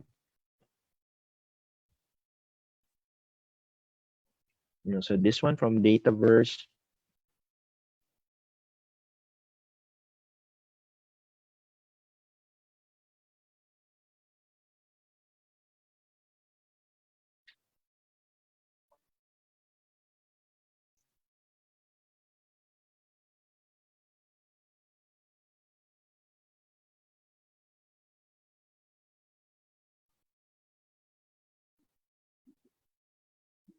Oh, it's a code book. Okay.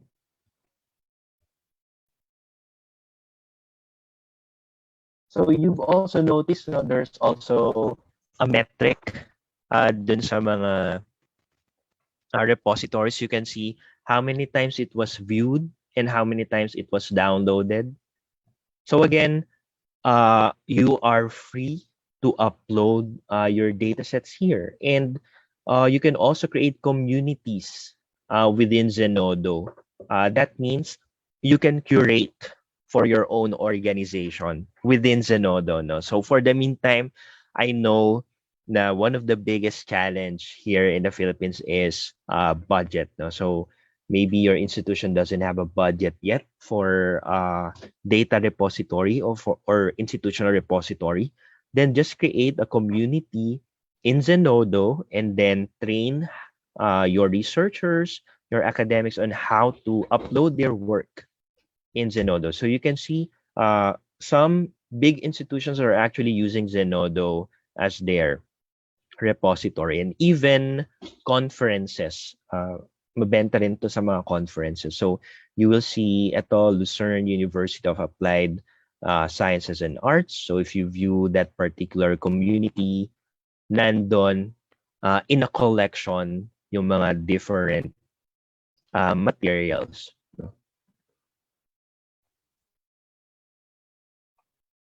Because I understand that some of you may be one-man librarian na tinatawag, no? So within the team, mag-isa lang po kayo. So it's really challenging if you're going to build one. Ayun, wow, thank you. So right now, yun, ang daming nag-submit ng kanilang mga examples. So I hope you get to experience and try how these repositories work. It's fairly straightforward and a lot of them have very good user interface. They have capabilities to that allows us to filter the search results. Wow, ayun. Very good. Very good. Maraming salamat. Okay, now let's go back to the presentation. Thank you very much for participating in that short activity. I appreciate it.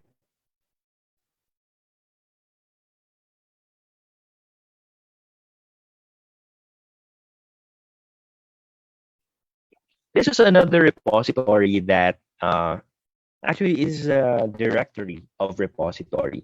You've noticed that there are actually so many data repositories out there. And if we're just depending on a few repositories, then we may not be providing the best, not the best data set or the best information to our clients.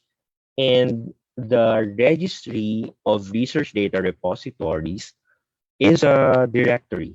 It's a registry directory of the all of the research data repositories that are recognized or have submitted in this registry. And this is actually a good resource if you are looking for a specific subject or discipline oriented data repository. Because if you've noticed, yung mga examples natin kanina, si Figshare, si Zenodo, si Data Dryad, and also the Harvard Dataverse, these are general purpose, or in a way, they are for different subject matter. But sometimes, in a highly specialized research, they want to look at their own discipline. And usually, researchers upload their data within their own discipline because that's where the higher chances of it being useful to others, diba? Because if you're, for example, if you're from the economics field, or if you're have data about in the social sciences field, it may not be that useful for example, yung mga nasa particle physics, for example. Diba? So the Registry of Research Data Repositories address that concern. So for example, let's look at browse by subject.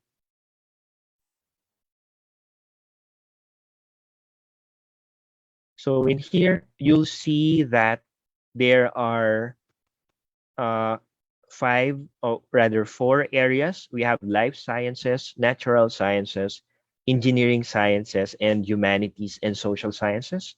So if you're looking for, let's say, in the natural sciences, if you click on it, you can further narrow down the subject and the field. For example, if you're in the chemical, solid state, and surface research, and if you click on that one, then it will show you the data sets.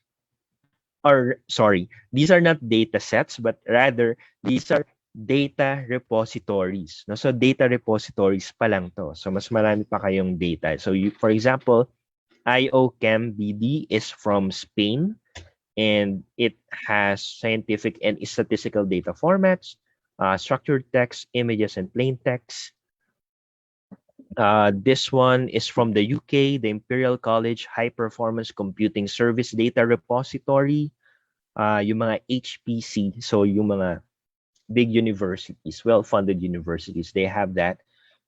And then from the United States, there's the Magnetics Information Consortium. So these are all the repositories. So if you click on it, then you will be redirected to its page, and then you will see where's the repository URL. There's also some information about the institution, the team, the terms rather, and also the standards that are met by this particular repository. You will also notice that there are some logos here. These will help us identify the standard of the repository, because as mentioned by Director Burgos earlier, we are swimming with data, and some of them are or information, and of them are misinformation. So some of these data repositories have been vetted already. So for example, you will see here, this research data repository is neither certified nor supports a repository standard. So what you can do is you can filter.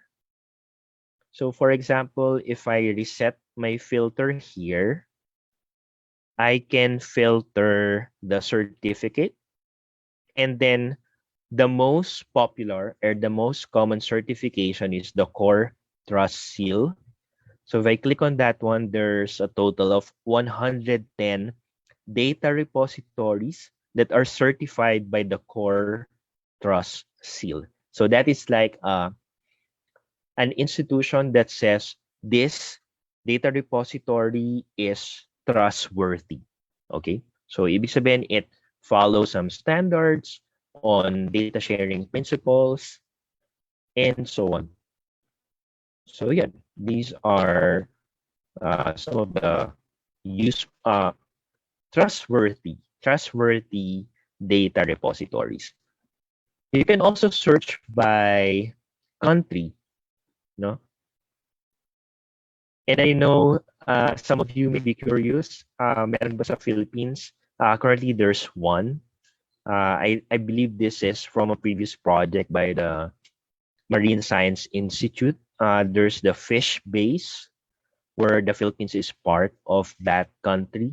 So this is a joint project by the several countries about, it's a database of fish, the fishbase.org.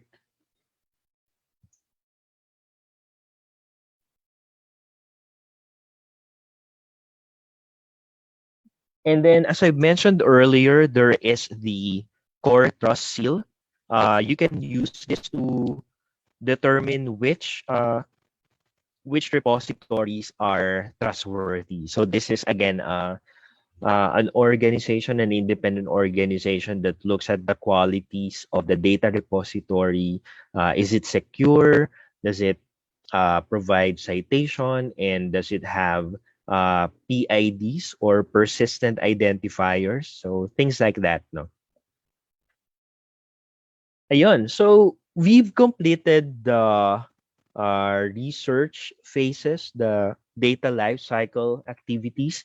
And after the preservation, if there's another research activity, then we can now start with the reuse of data. So imagine there's another circle here that starts with the reuse. Because in our example, we created the data, but we want to foster open science, we want to foster collaborative work.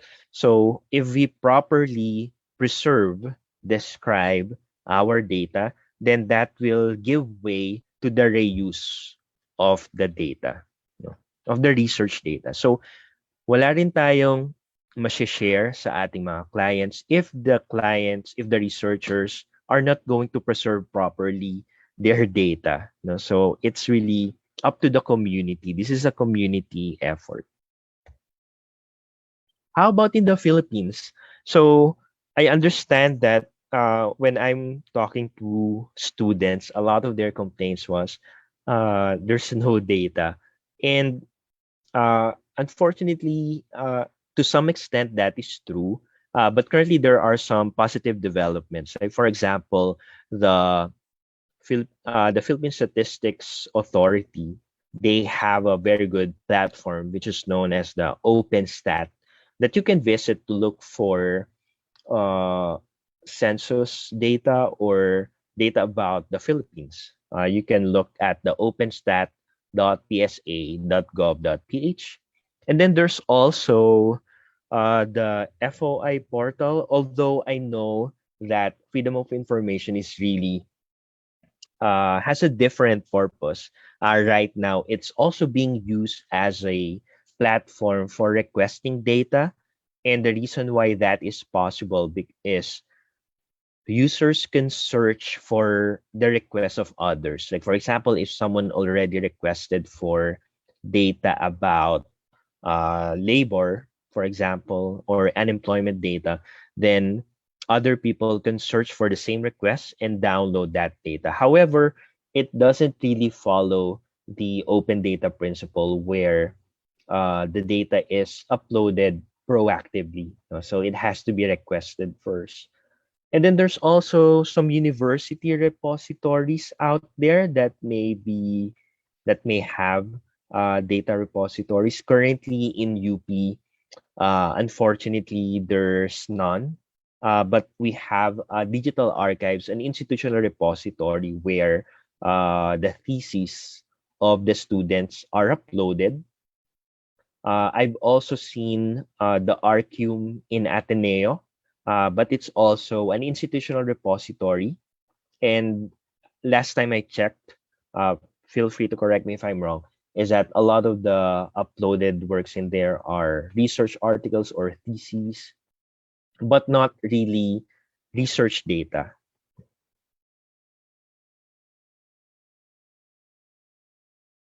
So Slido time. What other data repositories do you know, especially uh, local ones here in the Philippines that are readily accessible to other users, where data sets are available and the authors are citable? So that means there is a unique identifier.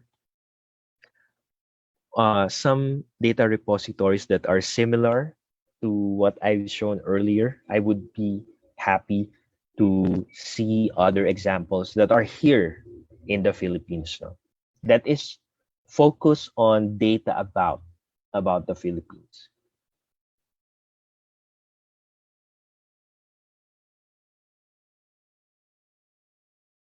Ayun, the Filipinas Heritage Library, the Herden Plus for Health Science. Um, yeah. So these usually these libraries, they provide access, no, to resources, to journal articles, which is very, very helpful. Yeah, I also know about the data.gov.ph. Unfortunately, I don't know if that is still being continued. So if you visit the data.gov.ph, you will notice that uh, it no longer is available. But please correct me if I'm wrong. Kasi last time I checked, which is just early today, the system is no longer available. Safe deck.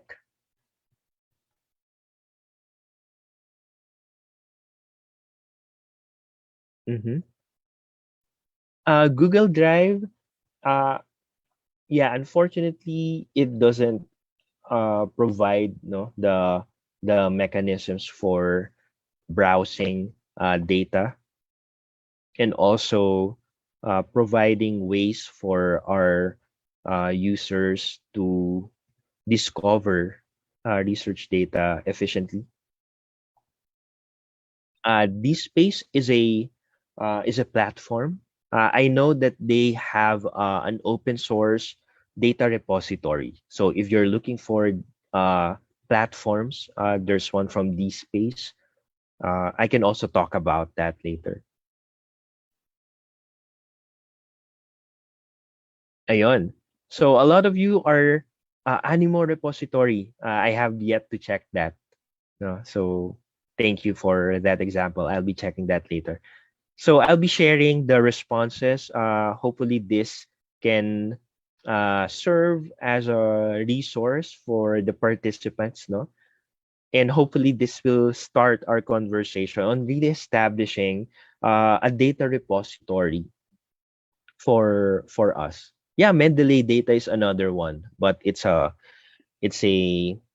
general purpose. Data.world, yeah, that's another one. Data.world. So as you can see, there are already a lot of data platforms. So that means uh, we can actually use that, no?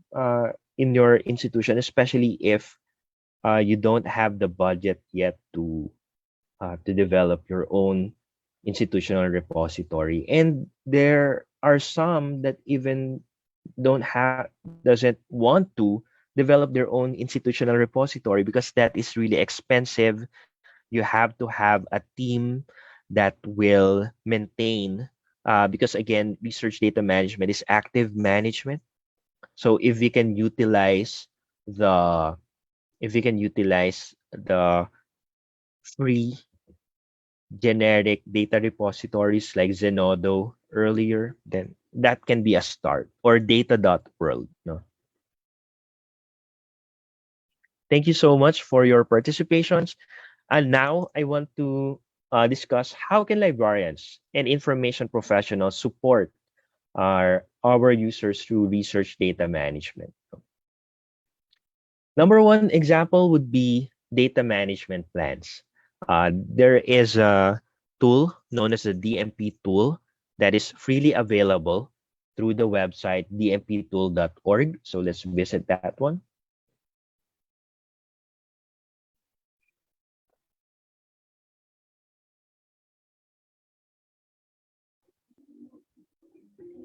Data management plans are increasingly being required by funding agencies, especially if it's a foreign funding agency. Like, for example, in the United States, the National Science Foundation, the National Institutes of Health, they will require that the proponents or the researchers, when they are applying for a research grant, that they should also provide a DMP, or a data management plan. So a data management plan is a document that states that covers the whole research data lifecycle activities.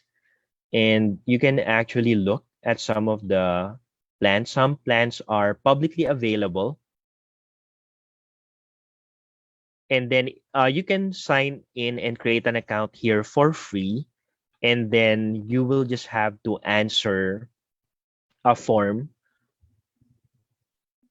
that describes your strategy for your research data. So you can see here that there's a template. The most popular template is the one provided by the Digital Curation Center. And then let's look at an English one. So a lot of these are in a different language, so it may be hard for us to look at that.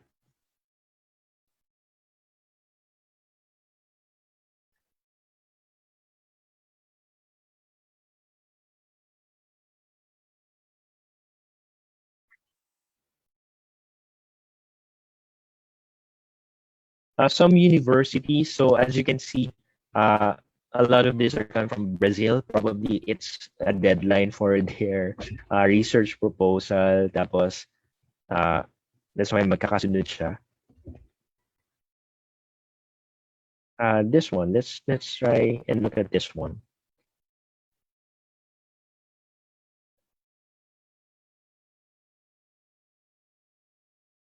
So these are the contents. There's a title, the creator, and you will be given a digital object identifier for this plan.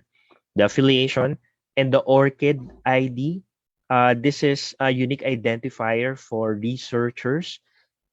I'll discuss that also later. The project abstract, and then eto na. This is the plan for the data lifecycle. So for example, data collection. What data will you collect or create? So this is the response of the researcher. And then how will the data be collected or created? Documentation and metadata. What documentation and metadata will accompany the data? Will you provide README files? Ito, annotation files will be provided, corresponding raw files. Yeah, it will depend on the field that you're working in. There's also ethics and legal compliance. So how will you manage any ethical issues? How will you manage copyright and intellectual property rights issues? There's also concern about storage and backup. How will the data be stored and backed up during the research? How will you manage access and security? Usually, you will specify who are allowed, what permissions are allowed to certain group of users. There's also selection and preservation. So which data are of long-term value should be retained, shared, and or preserved? What is the long-term preservation plan for the data set? So usually you'll include here what repository will you be using? How will you share the data?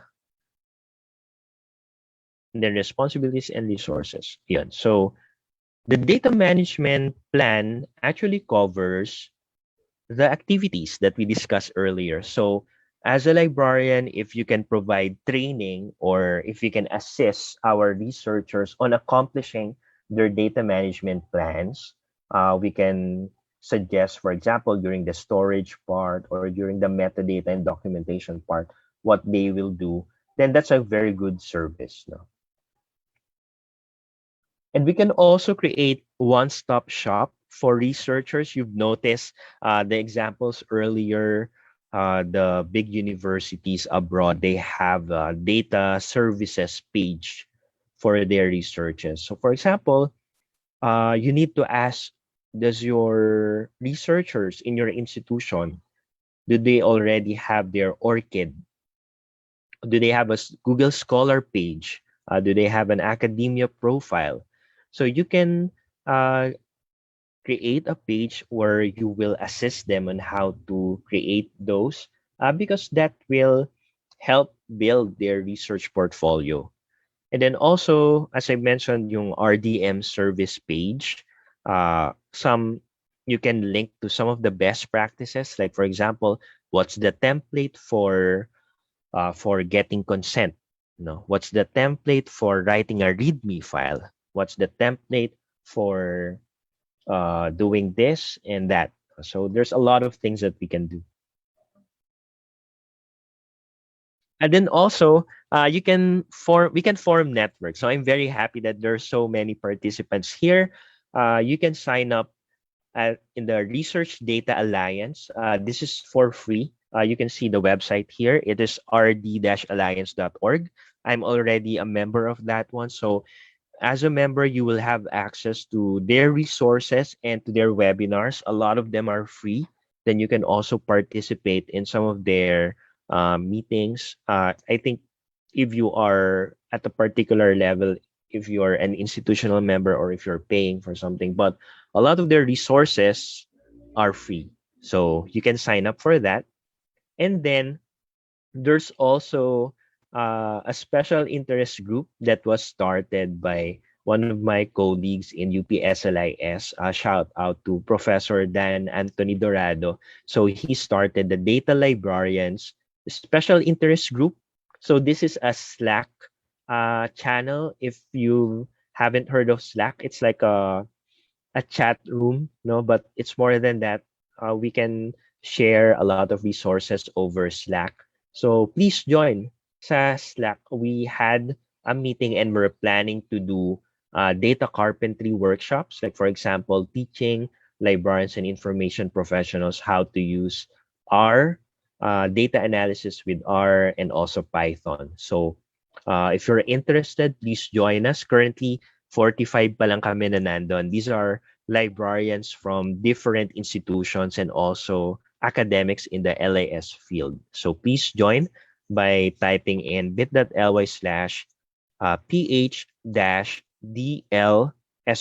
That's Data Librarian Special Interest Group.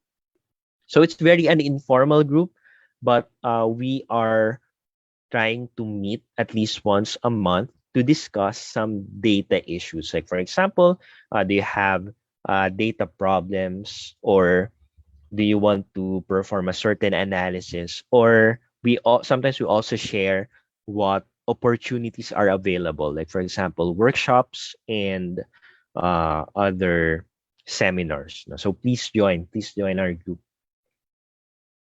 And then of course you can also look at other resources. Some of the leading resources would be the Digital Curation Center. through this website. There's also the Research Data Management Librarian Academy, which is a MOOC, a massive open online course. So you can take this for free. And then if you want certification from Simmons University in Boston, you need to pay $75 so that you'll get a recognized certificate in data management. So maybe we can ask our supervisors not to sponsor that because that is also for your personal growth. Then there's also this Coursera course developed by University of North Carolina, Chapel Hill, and University of Edinburgh, the Research Data Management and Sharing. And then there's also the Mantra Research Data Management Sharing course developed in the UK. So there's so many resources. But for me, I believe that's the most important is really to form networks. No, we need to form networks and help each other. So to conclude, what I want to point out is that as librarians and information professionals, we do not just provide access to information, but we also support knowledge production. We are partners in knowledge production, and there's a lot of activities and support that we can provide at each step of the data life cycle of the data life cycle. Okay, so now it's your turn. What do you think is the biggest challenge in establishing a research data management service in your organization? No, provided that I was able to sway you that this is really important for your institution and you want to start a research data management service.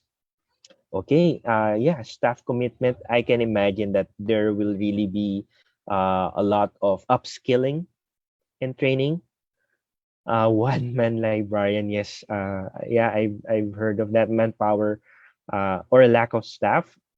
So this will really require leadership, no? So some of those things we cannot address by our own. So it has to come from, let's say, the vice chancellor for research or the vice chancellor for academic affairs, because they can provide leadership and support. This doesn't have to be an endeavor by the library alone. No, you can partner with your IT department. You know, experts, specialists, budget. Budget in some way we can still address that because there are a lot of free resources. However, we will still be needing budget for training and upskilling the staff. So I think the most important resource really is the people, no? For in order for you to start your RDM services. So kung funds, medyo kaya pa natin yan gawa ng paraan. But if we're lacking staff, that's really challenging. A server, yeah. Again, if that will be an issue, you can start small. You can use yung mga free data repository like Zenodo because you can create communities there so that you can start practicing research data management. Oh, I like that. Support from administration. If you need uh, if you need to provide a business case, I'd be happy to help you with that because we need to convince them that research data management is a crucial component, especially if you're a research university. You should be able to provide research data management services. Yep. So it's good that you are beginning to think, no, if you're going to implement an RDM service within your institution, these are the challenges. Oh, I like this one. As the saying goes, a great effort comes great responsibility, especially if you're a one-woman man like Brian, you need to be persistent in convincing your admin. I agree. IT skills bridging RDM into archives innovation to support online learning.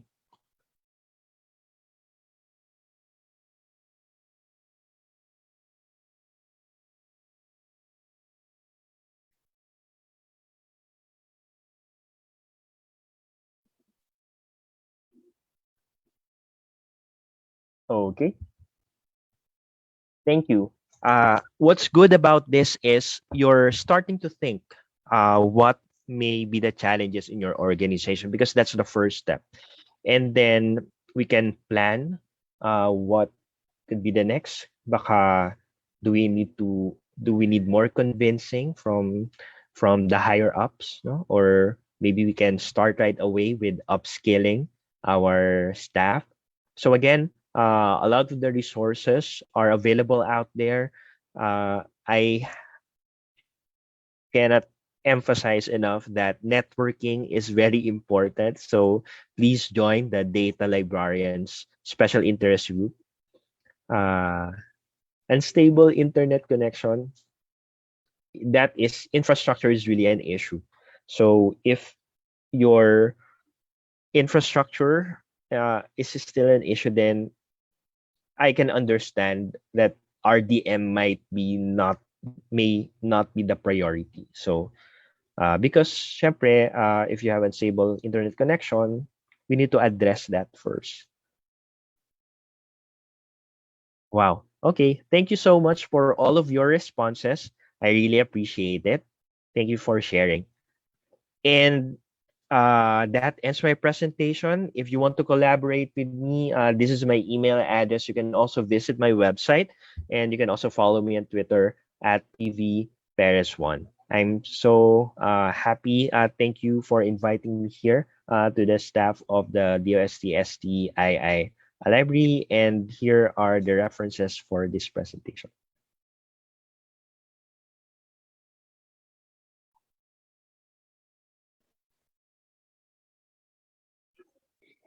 Okay, that was a very interactive.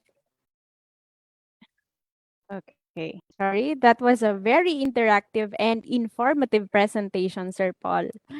In my opinion, and I know that the participants will also agree that today we have learned a lot of practical knowledge that we can apply both in our personal and in our professional field. As for our fellow librarians and information professionals, we are reminded of our responsibility in making sure that information and contents created are used and preserved. With the shift of offline services to online, our libraries need to pivot and adapt to this change. In doing so, we need to make sure that we are able to provide information and information sources or materials that are reliable and factual without violating any copyright law or intellectual property rights. At the same time, we protect the privacy of our clients who are availing of our services. So let us strive to work together in fulfilling our philosophy, that is, to provide the right information at the right user on the right time. And for our researchers, students, and other professionals, you may get in touch with your librarians if you are interested in publishing your research outputs. Now, before we proceed to our Q&A portion, let me remind everyone that the webinar evaluation link will be posted just before the webinar ends. Only those who successfully finish the webinar and answer our evaluation link will be provided with an e-certificate. We shall now proceed to the Q&A portion. Ready na po kayo, Sir Paul? Okay, so first question. Okay, from an anonymous attendee. Question is, Sir Paul, what type of data that is personal to the participants of a research is not allowed to collect? Oh, okay. Number one is when we are collecting data from the participants, based sa ating Data Protection Act, there should be a purpose why we're collecting that data. I know that a lot of, for example, a lot of surveys, sometimes they ask for our gender. They also ask for the birth date and also for uh, sometimes civil status, whether you're single, married, widowed. But if you look at the study, they those kind of data are not actually being used. No, it's Mm-mm. not being analyzed. So it will really depend on your research. And sometimes in ethics board committee, you need to justify why you're collecting that particular data.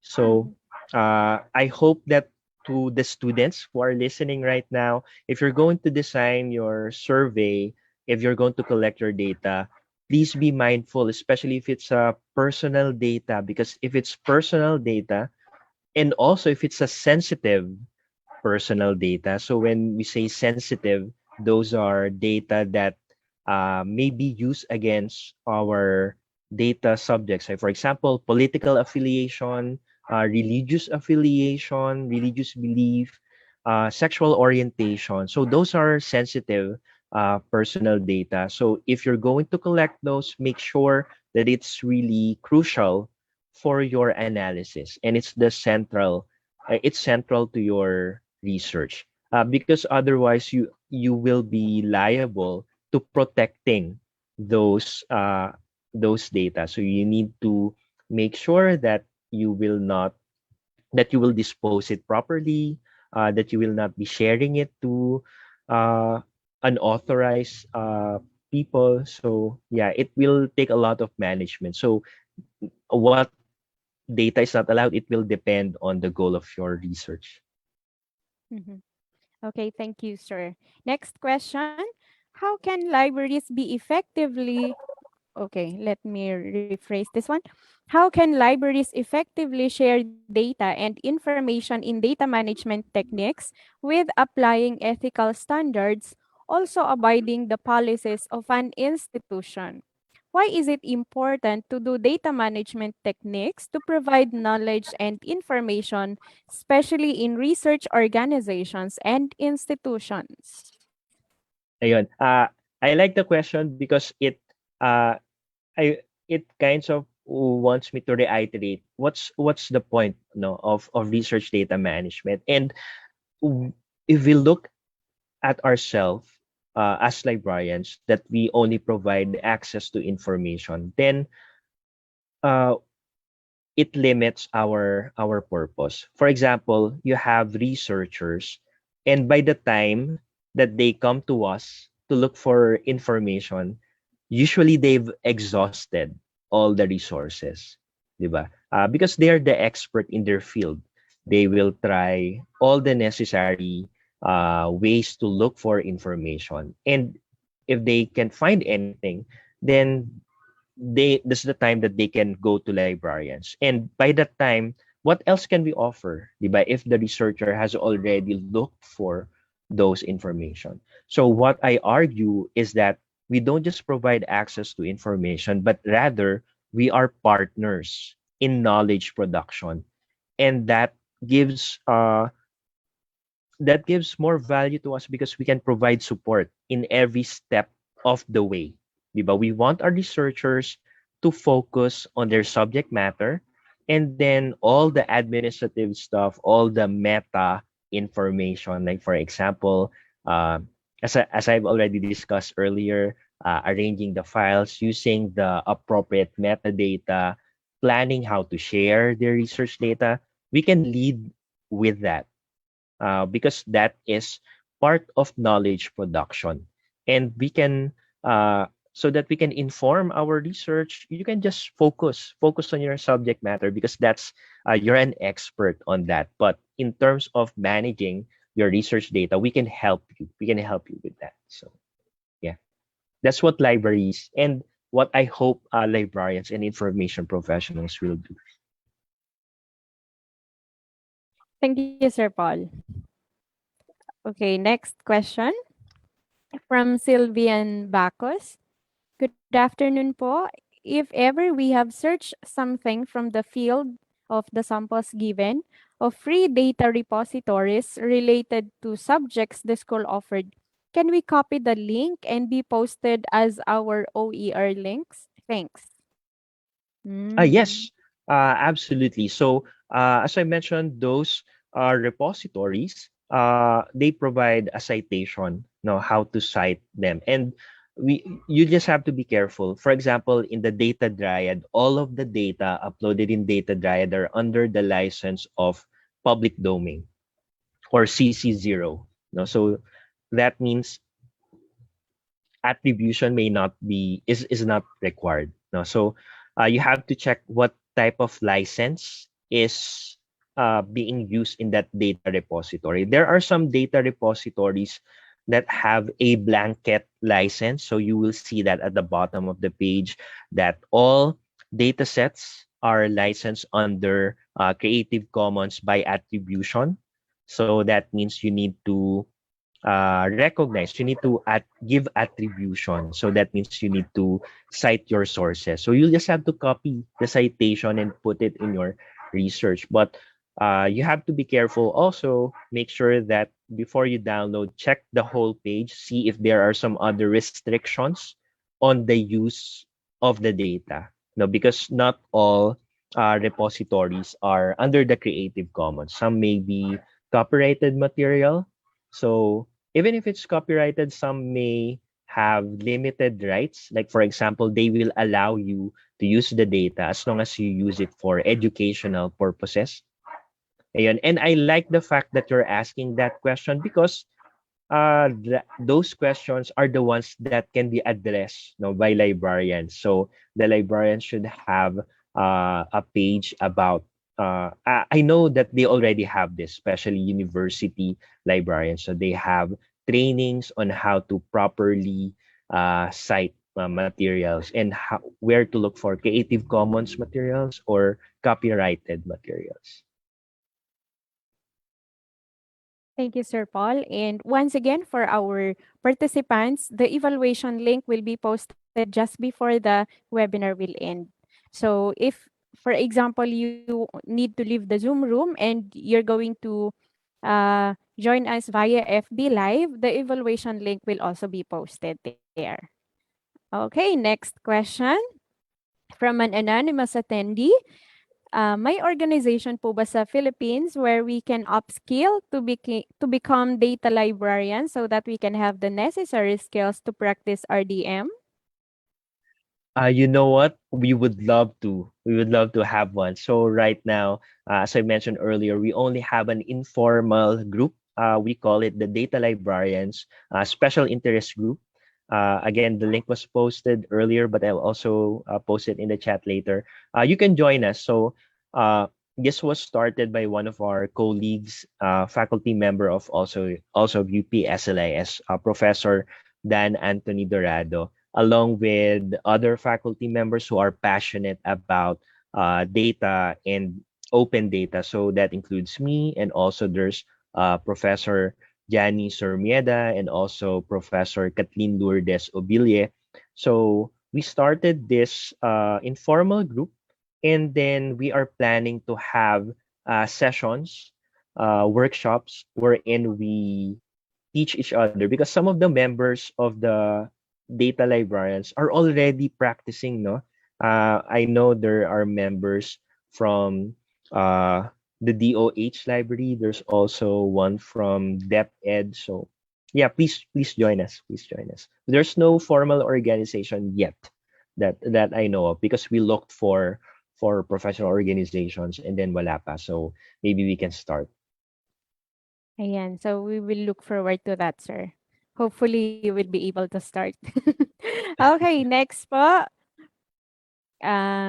Another from an anonymous attendee. Sir Paul, when I took my Bliss unit circa 2010, these topics weren't as hot as it is nowadays.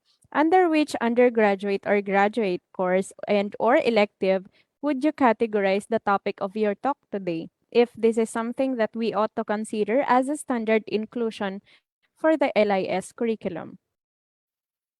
Wow, that is a very good question, no? Because it also asks about the curriculum of LIS, which we always think of, because we also want to provide the theoretical foundations, but at the same time, we want to also address what's in practice, no? What our current librarians are experiencing. In UP SLIS, currently, we are offering research data management as an elective, as a special topic course. So it's not part of the required curriculum.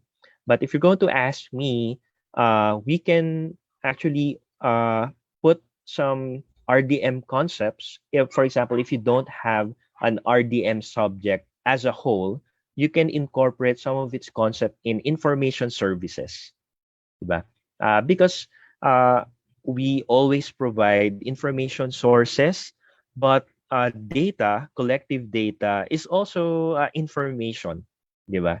So we can insert portion of research data management under information sources and references portion. But I know baka kulang na din because that's also an important topic. It's a librarian's licensure exam subject. So, but if you want to go the extra mile, you can include research data management topics. Okay, thank you, Sir Paul. Next, pag samahin ko na lang tong dalawa.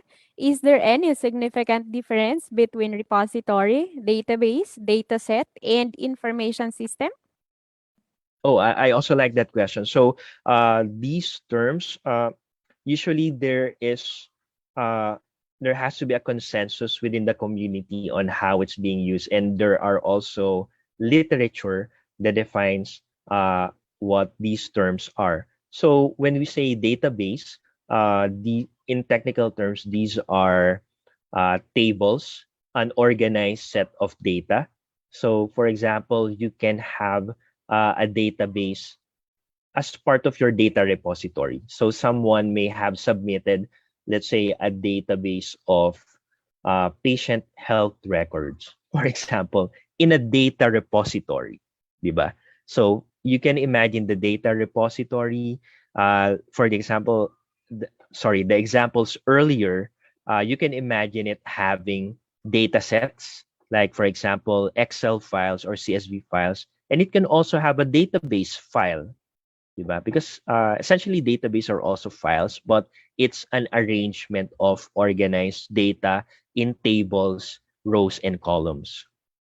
Information system, on the other hand, has a different purpose. So an information system is composed of different components. So it will have a software component, it will also have a hardware component, and most importantly, a people component. And usually information systems, we're most familiar with management information systems, diba? So for example, in your organization, you may have a human resource information management system, or in the library, we have the library management information system. So it's really goal oriented for the operations of the organization. So it's kind of different from the data repositories. But I do understand that it may be confusing, yung data repository, database, or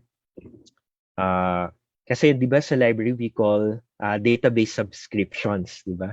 But it's a database of journals, and then each journal meron pa siyang article. So I understand the confusion, but the technical, in terms of technicalities, we in research data management we use the term data repositories. Okay, so I hope we are enlightened with Sir Paul's explanation. Next, from 3C Sacramento, this is from Simon Philip.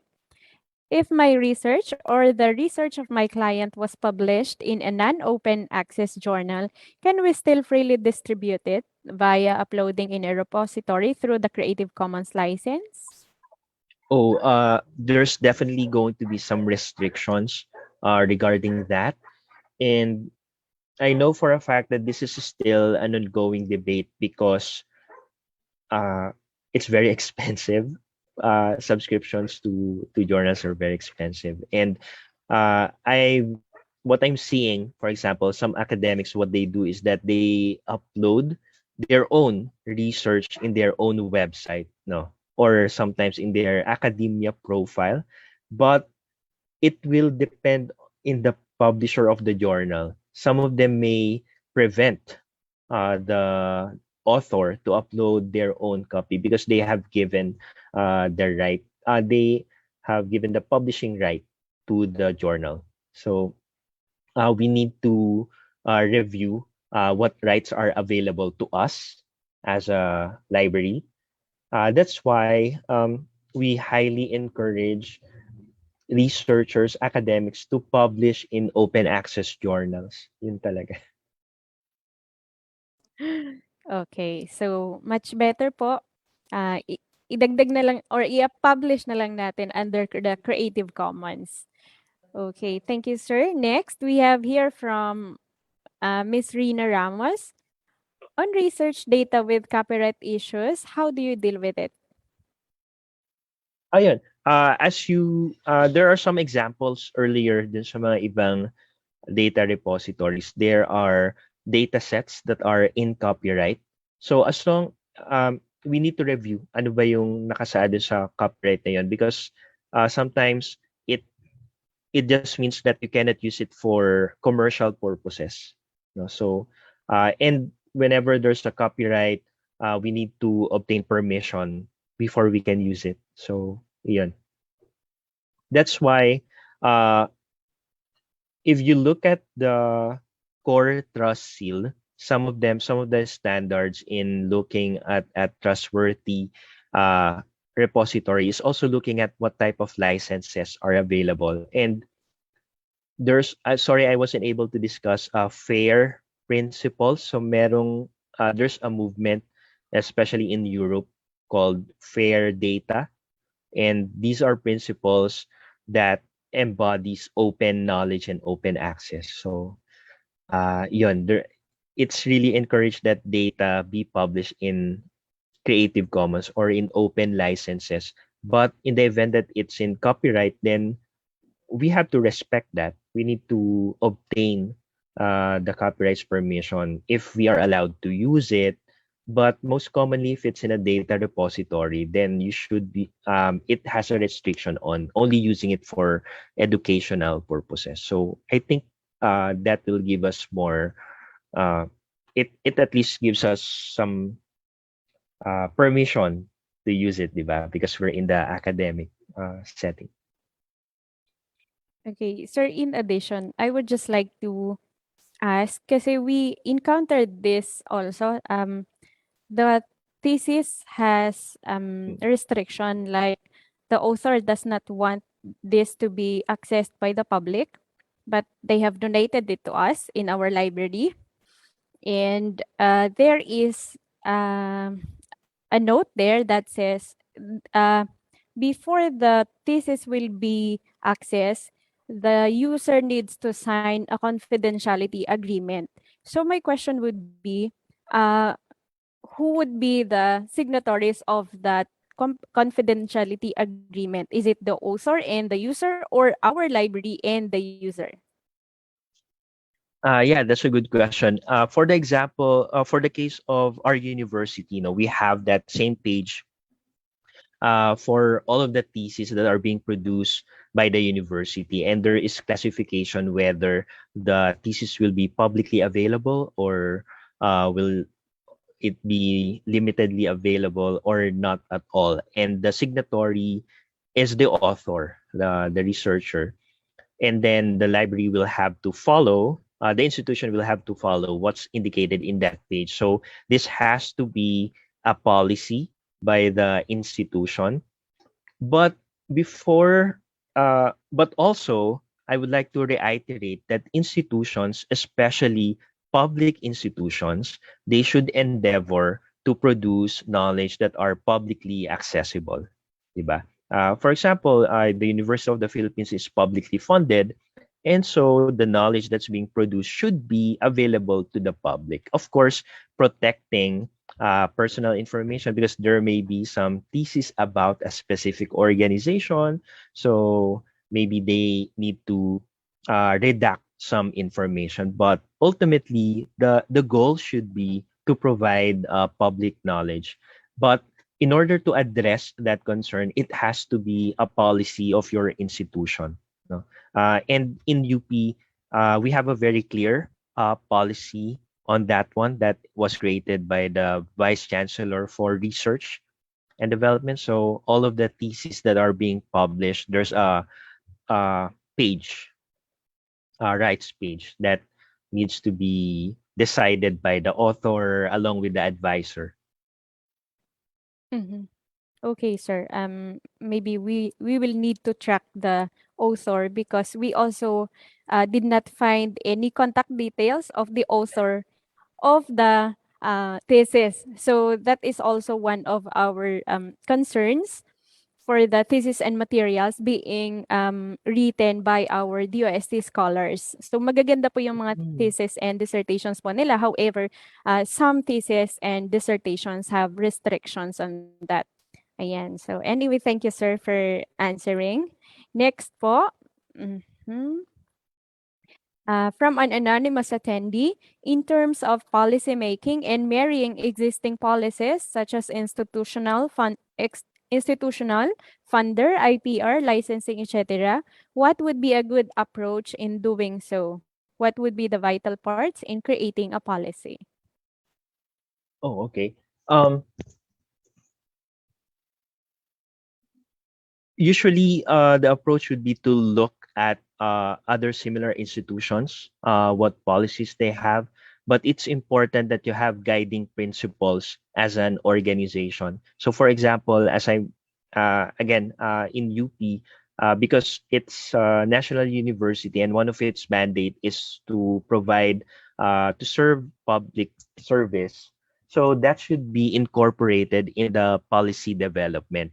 But for practical purposes, you can also look at the policy of other institutions similar to your institution. For example, if you're a private university, so maybe you can look at their usually yung sa mga United States available sa public yung mga policy nila. So you can compare if that's applicable to your organization. But definitely you should involve the stakeholders in crafting your policy. So the librarian should be involved with that, no? Because we provide the institutional support and training for research data management. So it should be a conversation between the librarians, the vice chancellor for research. I know that a lot of research university has that kind of office. Then also representative from the faculty and students. A lot of the research data management policies and innovation really came from the STEM field, especially sa medical sciences, because they are the ones who really manage a lot of data. So a lot of the origins of RDM really came from them sa natural sciences and some medical sciences. So it's also important to involve them, but we should not uh, neglect other fields as well. For example, arts and humanities and social sciences are also beginning to be data incentive with the rise of digital humanities and uh, digital society research, di ba? Digital studies. So we should consider all stakeholders in crafting our policies. Okay, thank you, sir. Next question. Uh, do we need to hire an information technology expert to maintain the records management database considering the lack of budget and manpower? It will it My answer is always it will depend on your organization. So but that is still a good question. You need to evaluate what are the talents available within your organization. So do you need to hire or do you need to upskill a staff member? And how will be the hiring process? You also mentioned that you are lacking budget. So that's a lot of problems that only you and your institution can resolve. So my advice is that if you can uh, start with upskilling and forming networks, then uh, you can maybe there's a member of your staff who is willing to be trained. So I really support internal growth of the staff. So if there's a member of your staff who is interested, then support them, diba? Ask them to attend webinars and then join or take the online courses. So a lot of them are free, and then you can start small. Then once you see that your research data management service is working, that there's a lot of demand for it, then you can use it as an argument to ask for more support and budget, diba? I understand that it's really a constant challenge for librarians to contend with budget and projects, but from what I'm reading and from what I'm seeing, a really good start is to show that with our limited capacity, with our limited resources, we can do these things. What more, diba? What more if they provide support and budget? So that can be a strategy that you can take. Thank you, sir. Ayan, totoo naman po. I think that's one of the basic na and similar concerns of all libraries, or not even libraries alone. Budget talaga. Next question, sir, from Annalisa Frain. For institutional repository of research paper like thesis and dissertation, would you recommend Figshare or Zenodo? I would recommend Zenodo. Very biased like ako sa Zenodo because what's good about Zenodo is you can curate it into communities, and also uh, the fact that published articles are provided proper citation and digital object identifier. It can also be linked to the profile of your researchers. For example, I have an ORCID profile and a Google Scholar profile. So because I'm just the beginning and I want to be in the academia in the future, I have an incentive, to build on my research portfolio, and Zenodo is a good platform for that.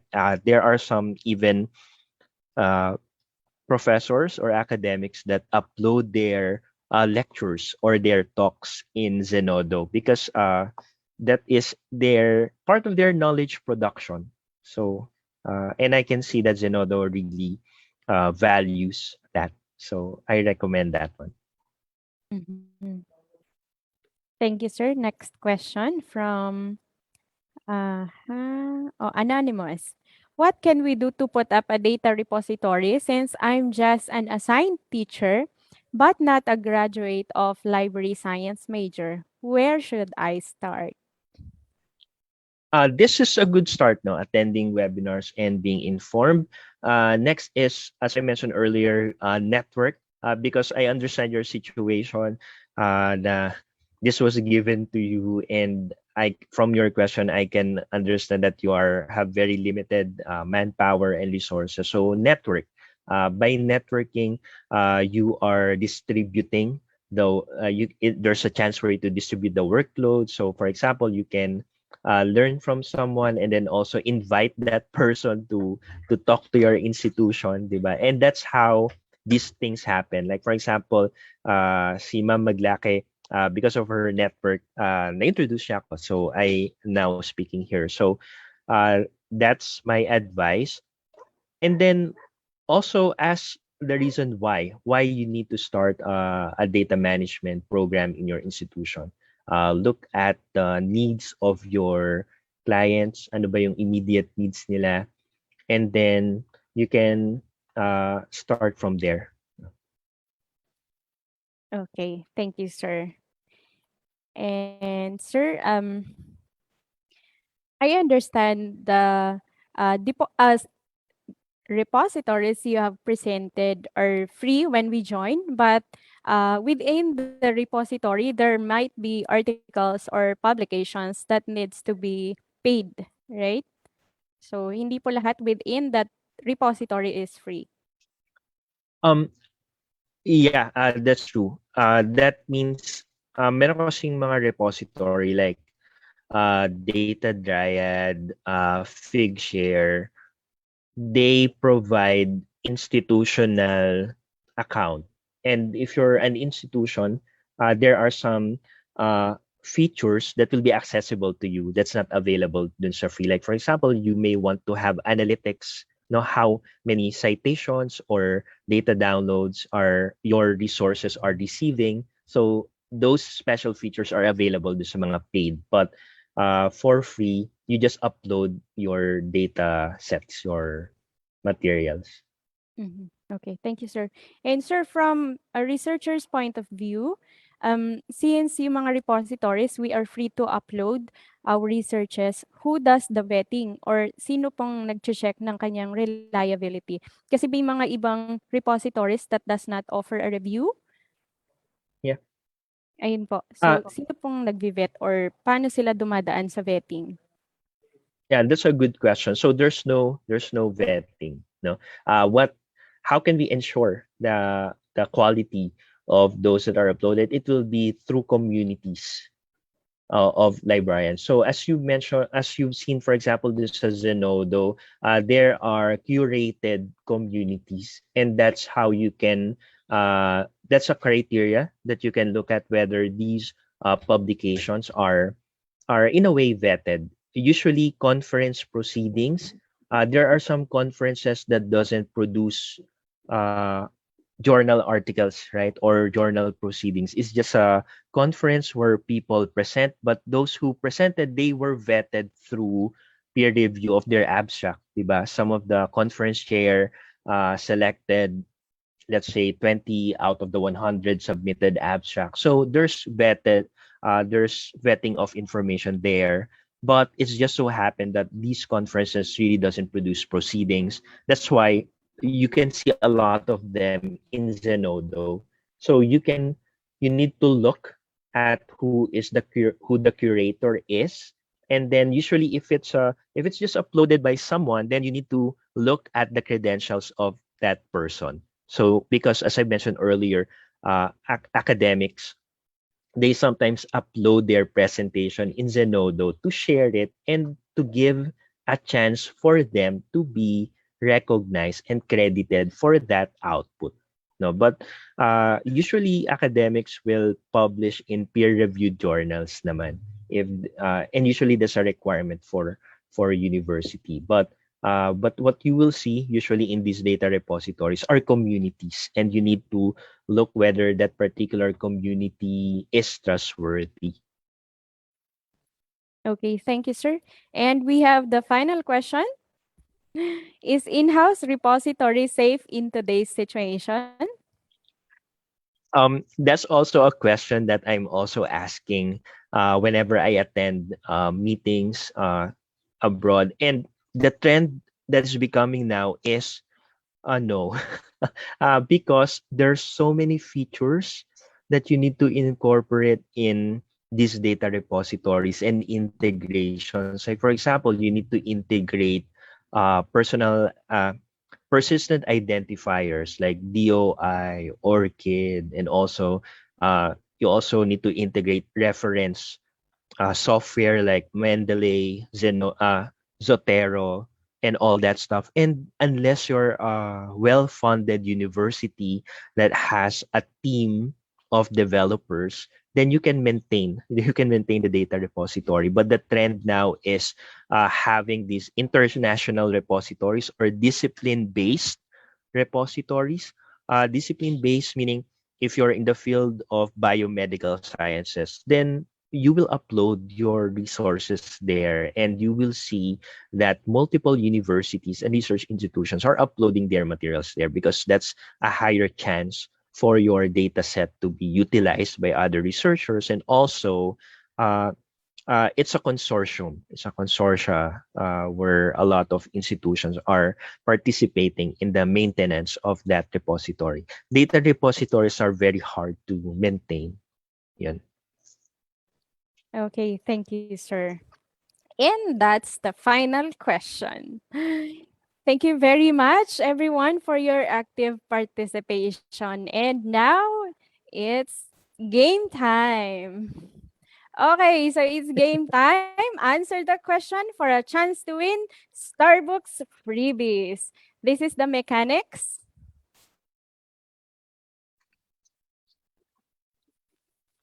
Okay.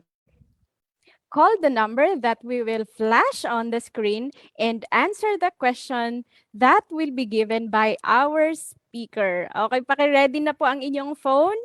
And Sir Paul, ready na po kayo sa inyong tanong? Yes. Okay, so is everyone ready? Ready na ba kayo sa ating tanong?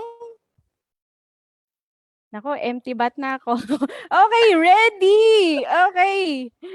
So, after Sir Paul says his question, and then magfa-flash na po kami ng, or ifa-flash na po namin sa screen yung number, and that's the time you're going to dial. Okay? Ayan, paunahan po ng pag-dial. And Sir Paul, your question. The first question is, what is the name of the registry that we can consult for different research data sets? So what is the name of the registry that we can consult for different research data sets?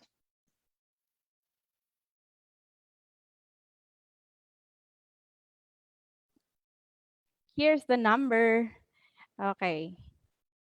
Kung sinong unang makatawag at makasagot ng tama, mapapasa kanya itong, ay hindi makita, mystery bag. And, okay, Yan na, may caller na. may caller na. Wait. Hello, good afternoon.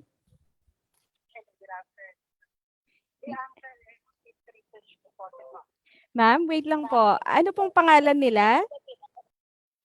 Ma'am? Mike? Saang institution po sila?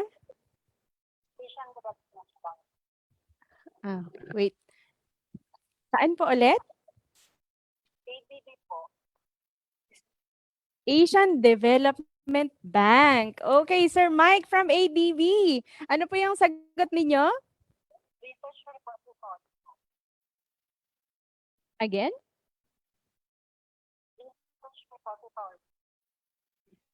Hindi ko masyadong marinig.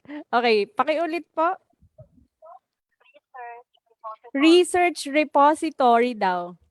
Tama po ba, Sir Paul? Nako, sorry. Hindi po yun yung exact name.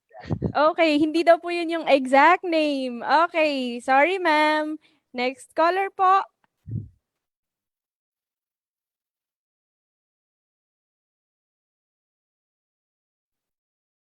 Okay, ayan na. Okay, next. Hello po. Hello? Oh. Hello, good afternoon. Ano pong pangalan nila? Rizalina. From what institution po? St. Louis School Incorporated. Ano po ang sagot nila?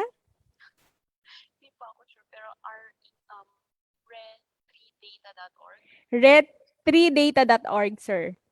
That is correct. And that is correct.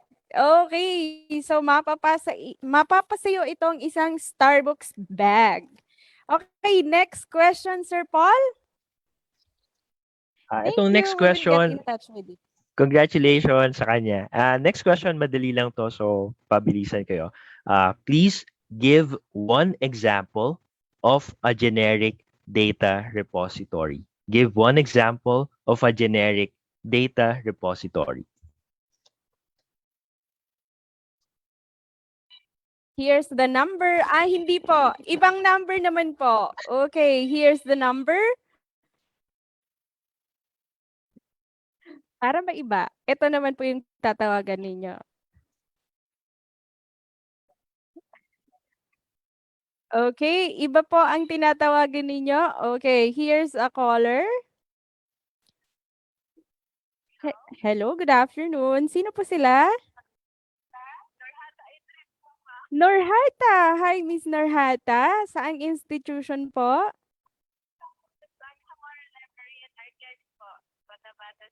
From Cotabato Wow. City. Okay, what is your answer, ma'am? Zenodo, sir. Yes, that's correct. Okay, that's correct. Congratulations, ma'am. Okay, thank you so much. Ayan. Congratulations to all our winners. You all won Starbucks souvenir items. We will contact you on how you can claim your prizes. Thank you, Sir Paul, for your questions. Ayan, wala daw silang pang-call. Okay. Sana all may pang-call. Okay. Anyway, thank you so much, everyone.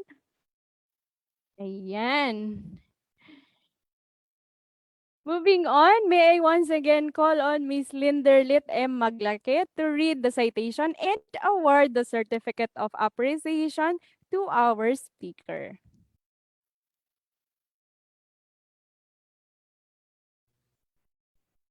So, narinig po ba? Am I loud and clear?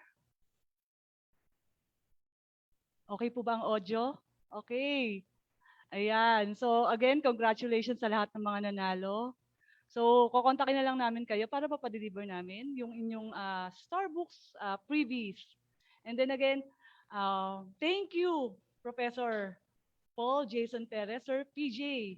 So for an enlightening and insightful presentation on research data management and also for introducing the RDM frameworks and for sharing the best practices and tools used in RDM. So we truly agree that as librarian and information professionals, we do not just provide access to information, but we also support knowledge production.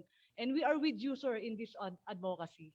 So in with that, on behalf of the Department of Science and Technology, Information Institute, we would like to present the Certificate of Appreciation to Mr. Paul Jason B. Perez for sharing his knowledge and insights as a resource speaker for the DOST-STII Library Webinar Series entitled Providing Access to Library Content in a Changing Environment, held on 22 September 2021, broadcast via Zoom and Facebook Live. Given this 22nd day of September 2021, signed by our Director Richard P. Burgos. Again, thank you very much, Sir Paul. And we hope we can invite you again on our future webinar. Sana maulit to, sir. Thank you. And Salamat din po. thank you, sir. We would also like to present the certificate of appreciation to our sign language interpreter. So we have Miss Maria Rodora B. Daep and Rosalie Makaspak. So for sharing their expertise as our sign language interpreter. So again, thank you very much, Miss Rhoda and Miss Rosalie. And lastly, we would like to recognize all of you who joined us today in this webinar. So for participating in the DOST-STII Library Webinar Series. So we would like to thank you all for taking time out from your schedule to join us this afternoon. We really appreciate it, and we do hope you can join us again on our next webinar. Again, thank you everyone and stay safe.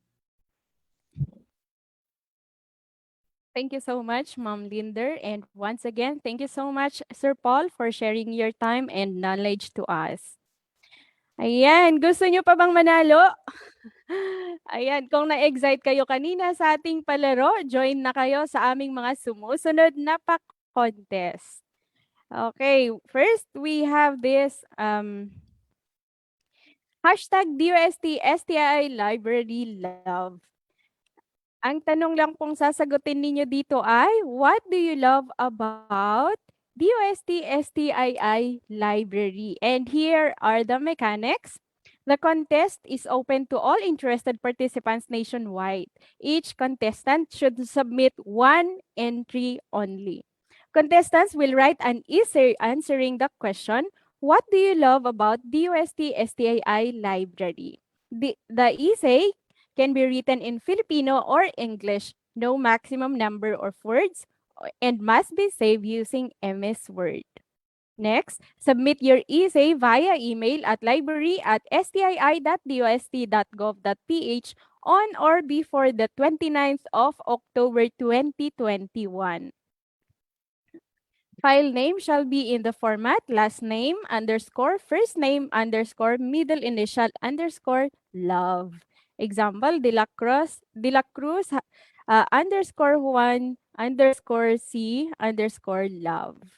And by joining the contest, you are giving DOST-STII library permission to upload your entry to its official Facebook page. To qualify, contestants must like the DOST-STII library page at www.facebook.com/STII library and share this post with the hashtag DOST-STII library love. Criteria, 15% social media impact. This is the number of reactions. 30% creativity, writing technique. And then we have, okay, hindi ko mabasa. 30% originality and 25% content. Next, we also have this fan art contest. Ayan, ang criteria po natin, you can read the mechanics in our Facebook page. Criteria is 15% social media impact, again, 30% creativity, 25% originality, 30% relevance to the theme. So may theme po tayo, that is libraries building roads, readers, opportunities, advocacies, development, and sustainability. And next is our learning at home selfie. So habang nanonood kayo ngayon, pwede na po kayong mag-selfie. Okay. And these are the criteria: 20% social media impact, number of reactions, 40% creativity, 40% originality. So yung mga isi-send nyo po sa amin, gagawan po namin siya ng social media pub. And then, doon na po kayo pwedeng mag-react. Okay? Ayan po. We also have here the book face photography. Ayan, nakikita niyo po yung example. Ayan. So, criteria, 20% social media impact. Hindi po matatanggal yan. 40% creativity. We also have here 40% originality. Ayan, okay. Now, we also have this online library literacy program where we do virtual orientation on the different services that DOST-STII offers, including how to navigate our online public access catalog and our Starbooks. So if you are interested, send your email request at library@stii.dost.gov.ph. This is for free. So you can also browse our library collection at signup.dost.gov.ph. Oh, ayan po. And now, let us hear a closing message from the Chief of the Information Resources and Analysis Division, Mr. Alan C. Taule. Maraming salamat, Irene. Magandang hapon po sa inyong lahat. At sa ngalan po ng DOST-STII at ng aming Head of Agency, si Director Richard Burgos, ako po ay lubos na nagpapasalamat sa mga nakilahok sa ating webinar series. Maraming salamat din po sa pagkakataong maibahagi sa inyo ang aking pangwakas na mensahe. Nais ko rin pong punin ang pagkakataong ito upang magpasalamat sa resource speaker ngayong hapon, si Mr. Paul Jason Perez, sa kanyang mahusay at malaman na presentation sa paksang tinalakay niya. Kasama na yung masayang palitan ng tanong at kuro-kuro sa katatapos na open forum pa lamang.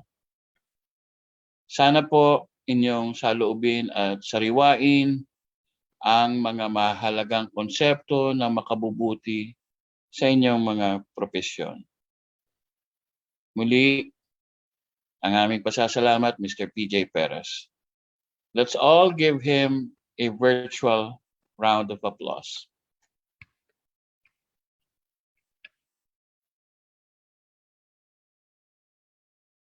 This is the 5th installment of the DOST-STII Library Webinar Series. This afternoon's topic, promoting access to library content in a changing environment is part of the annual Learning and Development Plan of DOST-STII.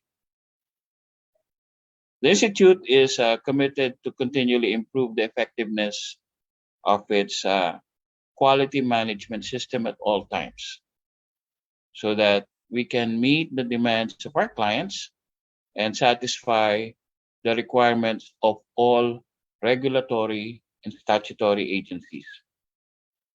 For this reason, it is our belief that enhancing the skills and competency of the workforce, including DOST STII employees, is essentially valued in today's environment. Learning and development interventions and in-service training provide a strategic alignment between the DOST STII's workforce individual learning and development goals with the broader goals of the organization. And since the third mandate of DOST STII is to capacitate our stakeholders in STI training, we would also like to share this webinar with all of you who are eager to learn with us. Now, the objectives of this webinar are, number one, to identify best practices in data collection, management, curation, and accessibility, and customize the application to current practice. Number two, to evaluate current and emerging trends in digital data management, as well as to study relevance, feasibility, and practicality of application to the current operation. And number three, to establish access procedures and implement access policies conforming to established licenses and other agreements. In general, this webinar falls under the category of information management, which is vital in any organization because there is always a need to plan, organize, structure, and process information activities, including access to library content. Nothing is as powerful as information at the moment of value. These aspects are all required to allow organizations and their respective functional divisions that rely on the currency of information to be able to function effectively. In conclusion, we hope this webinar will be of great help to everyone in attendance today. Moreover, this L&D activity also serves as our promotional support in celebration of the 31st Library and Information Services or LIS month on November 8 to 11, 2021. So that's a little less than 2 months from now. We hope to see you once again on that date. Muli, ako'y nagpapasalamat sa lahat ng dumalo sa webinar na ito. Ito po si Alan Taule, ang inyong lingkod na nag-iiwan sa inyo ng masaya at makabuluhang pagbati ng kaligtasan para sa lahat. Maraming salamat po sa inyong lahat. Ayan, maraming salamat po, Sir Alan, for that powerful closing message. To be updated on our activities and services, including our upcoming webinars, please follow us on Facebook, Instagram, and Twitter, and subscribe to our YouTube channel. Finally, here is the link of our evaluation form. You may take a screenshot if you cannot accomplish the form today. However, you are only given until tomorrow at 6 p.m. to answer the evaluation form. The evaluation form will be closed tomorrow at 6 p.m. Again, that's 6 p.m., 6 in the evening. Only participants who successfully accomplish the evaluation form will be provided with a certificate. Make sure that your name is correct together with your email address. We will be sending your e-certificate along with the recordings of this webinar within 10 working days. Our working days are from Mondays to Thursdays, so we do have 4-day work week from 7 a.m. in the morning to 6 p.m. in the afternoon. So we work for 10 hours in a day. In case you have accomplished the evaluation form but not have received your e-certificate after October 12, kindly send us a message through our Facebook page indicating your complete name and email address. You may also check your spam folder. The e-certificate might have been sent but did not go to your inbox. For our Zoom participants, you may leave when you are done accomplishing the feedback form. And for our panelists, may I request each one of you to open your cam for a short photo op while the rest are answering our evaluation link. Ayan.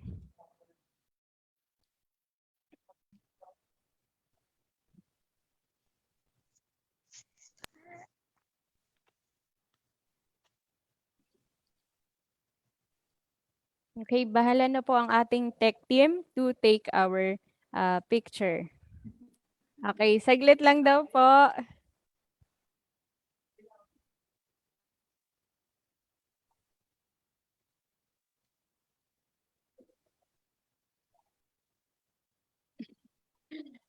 Okay, first slide. You just smile po. Hindi natin alam kung anong slide tayo.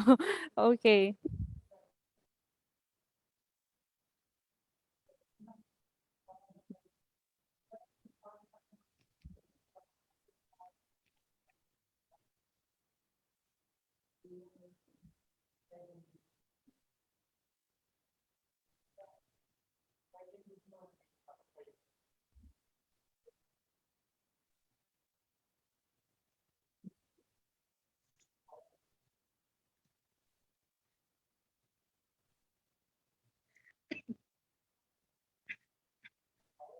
Okay. Isa pa daw po.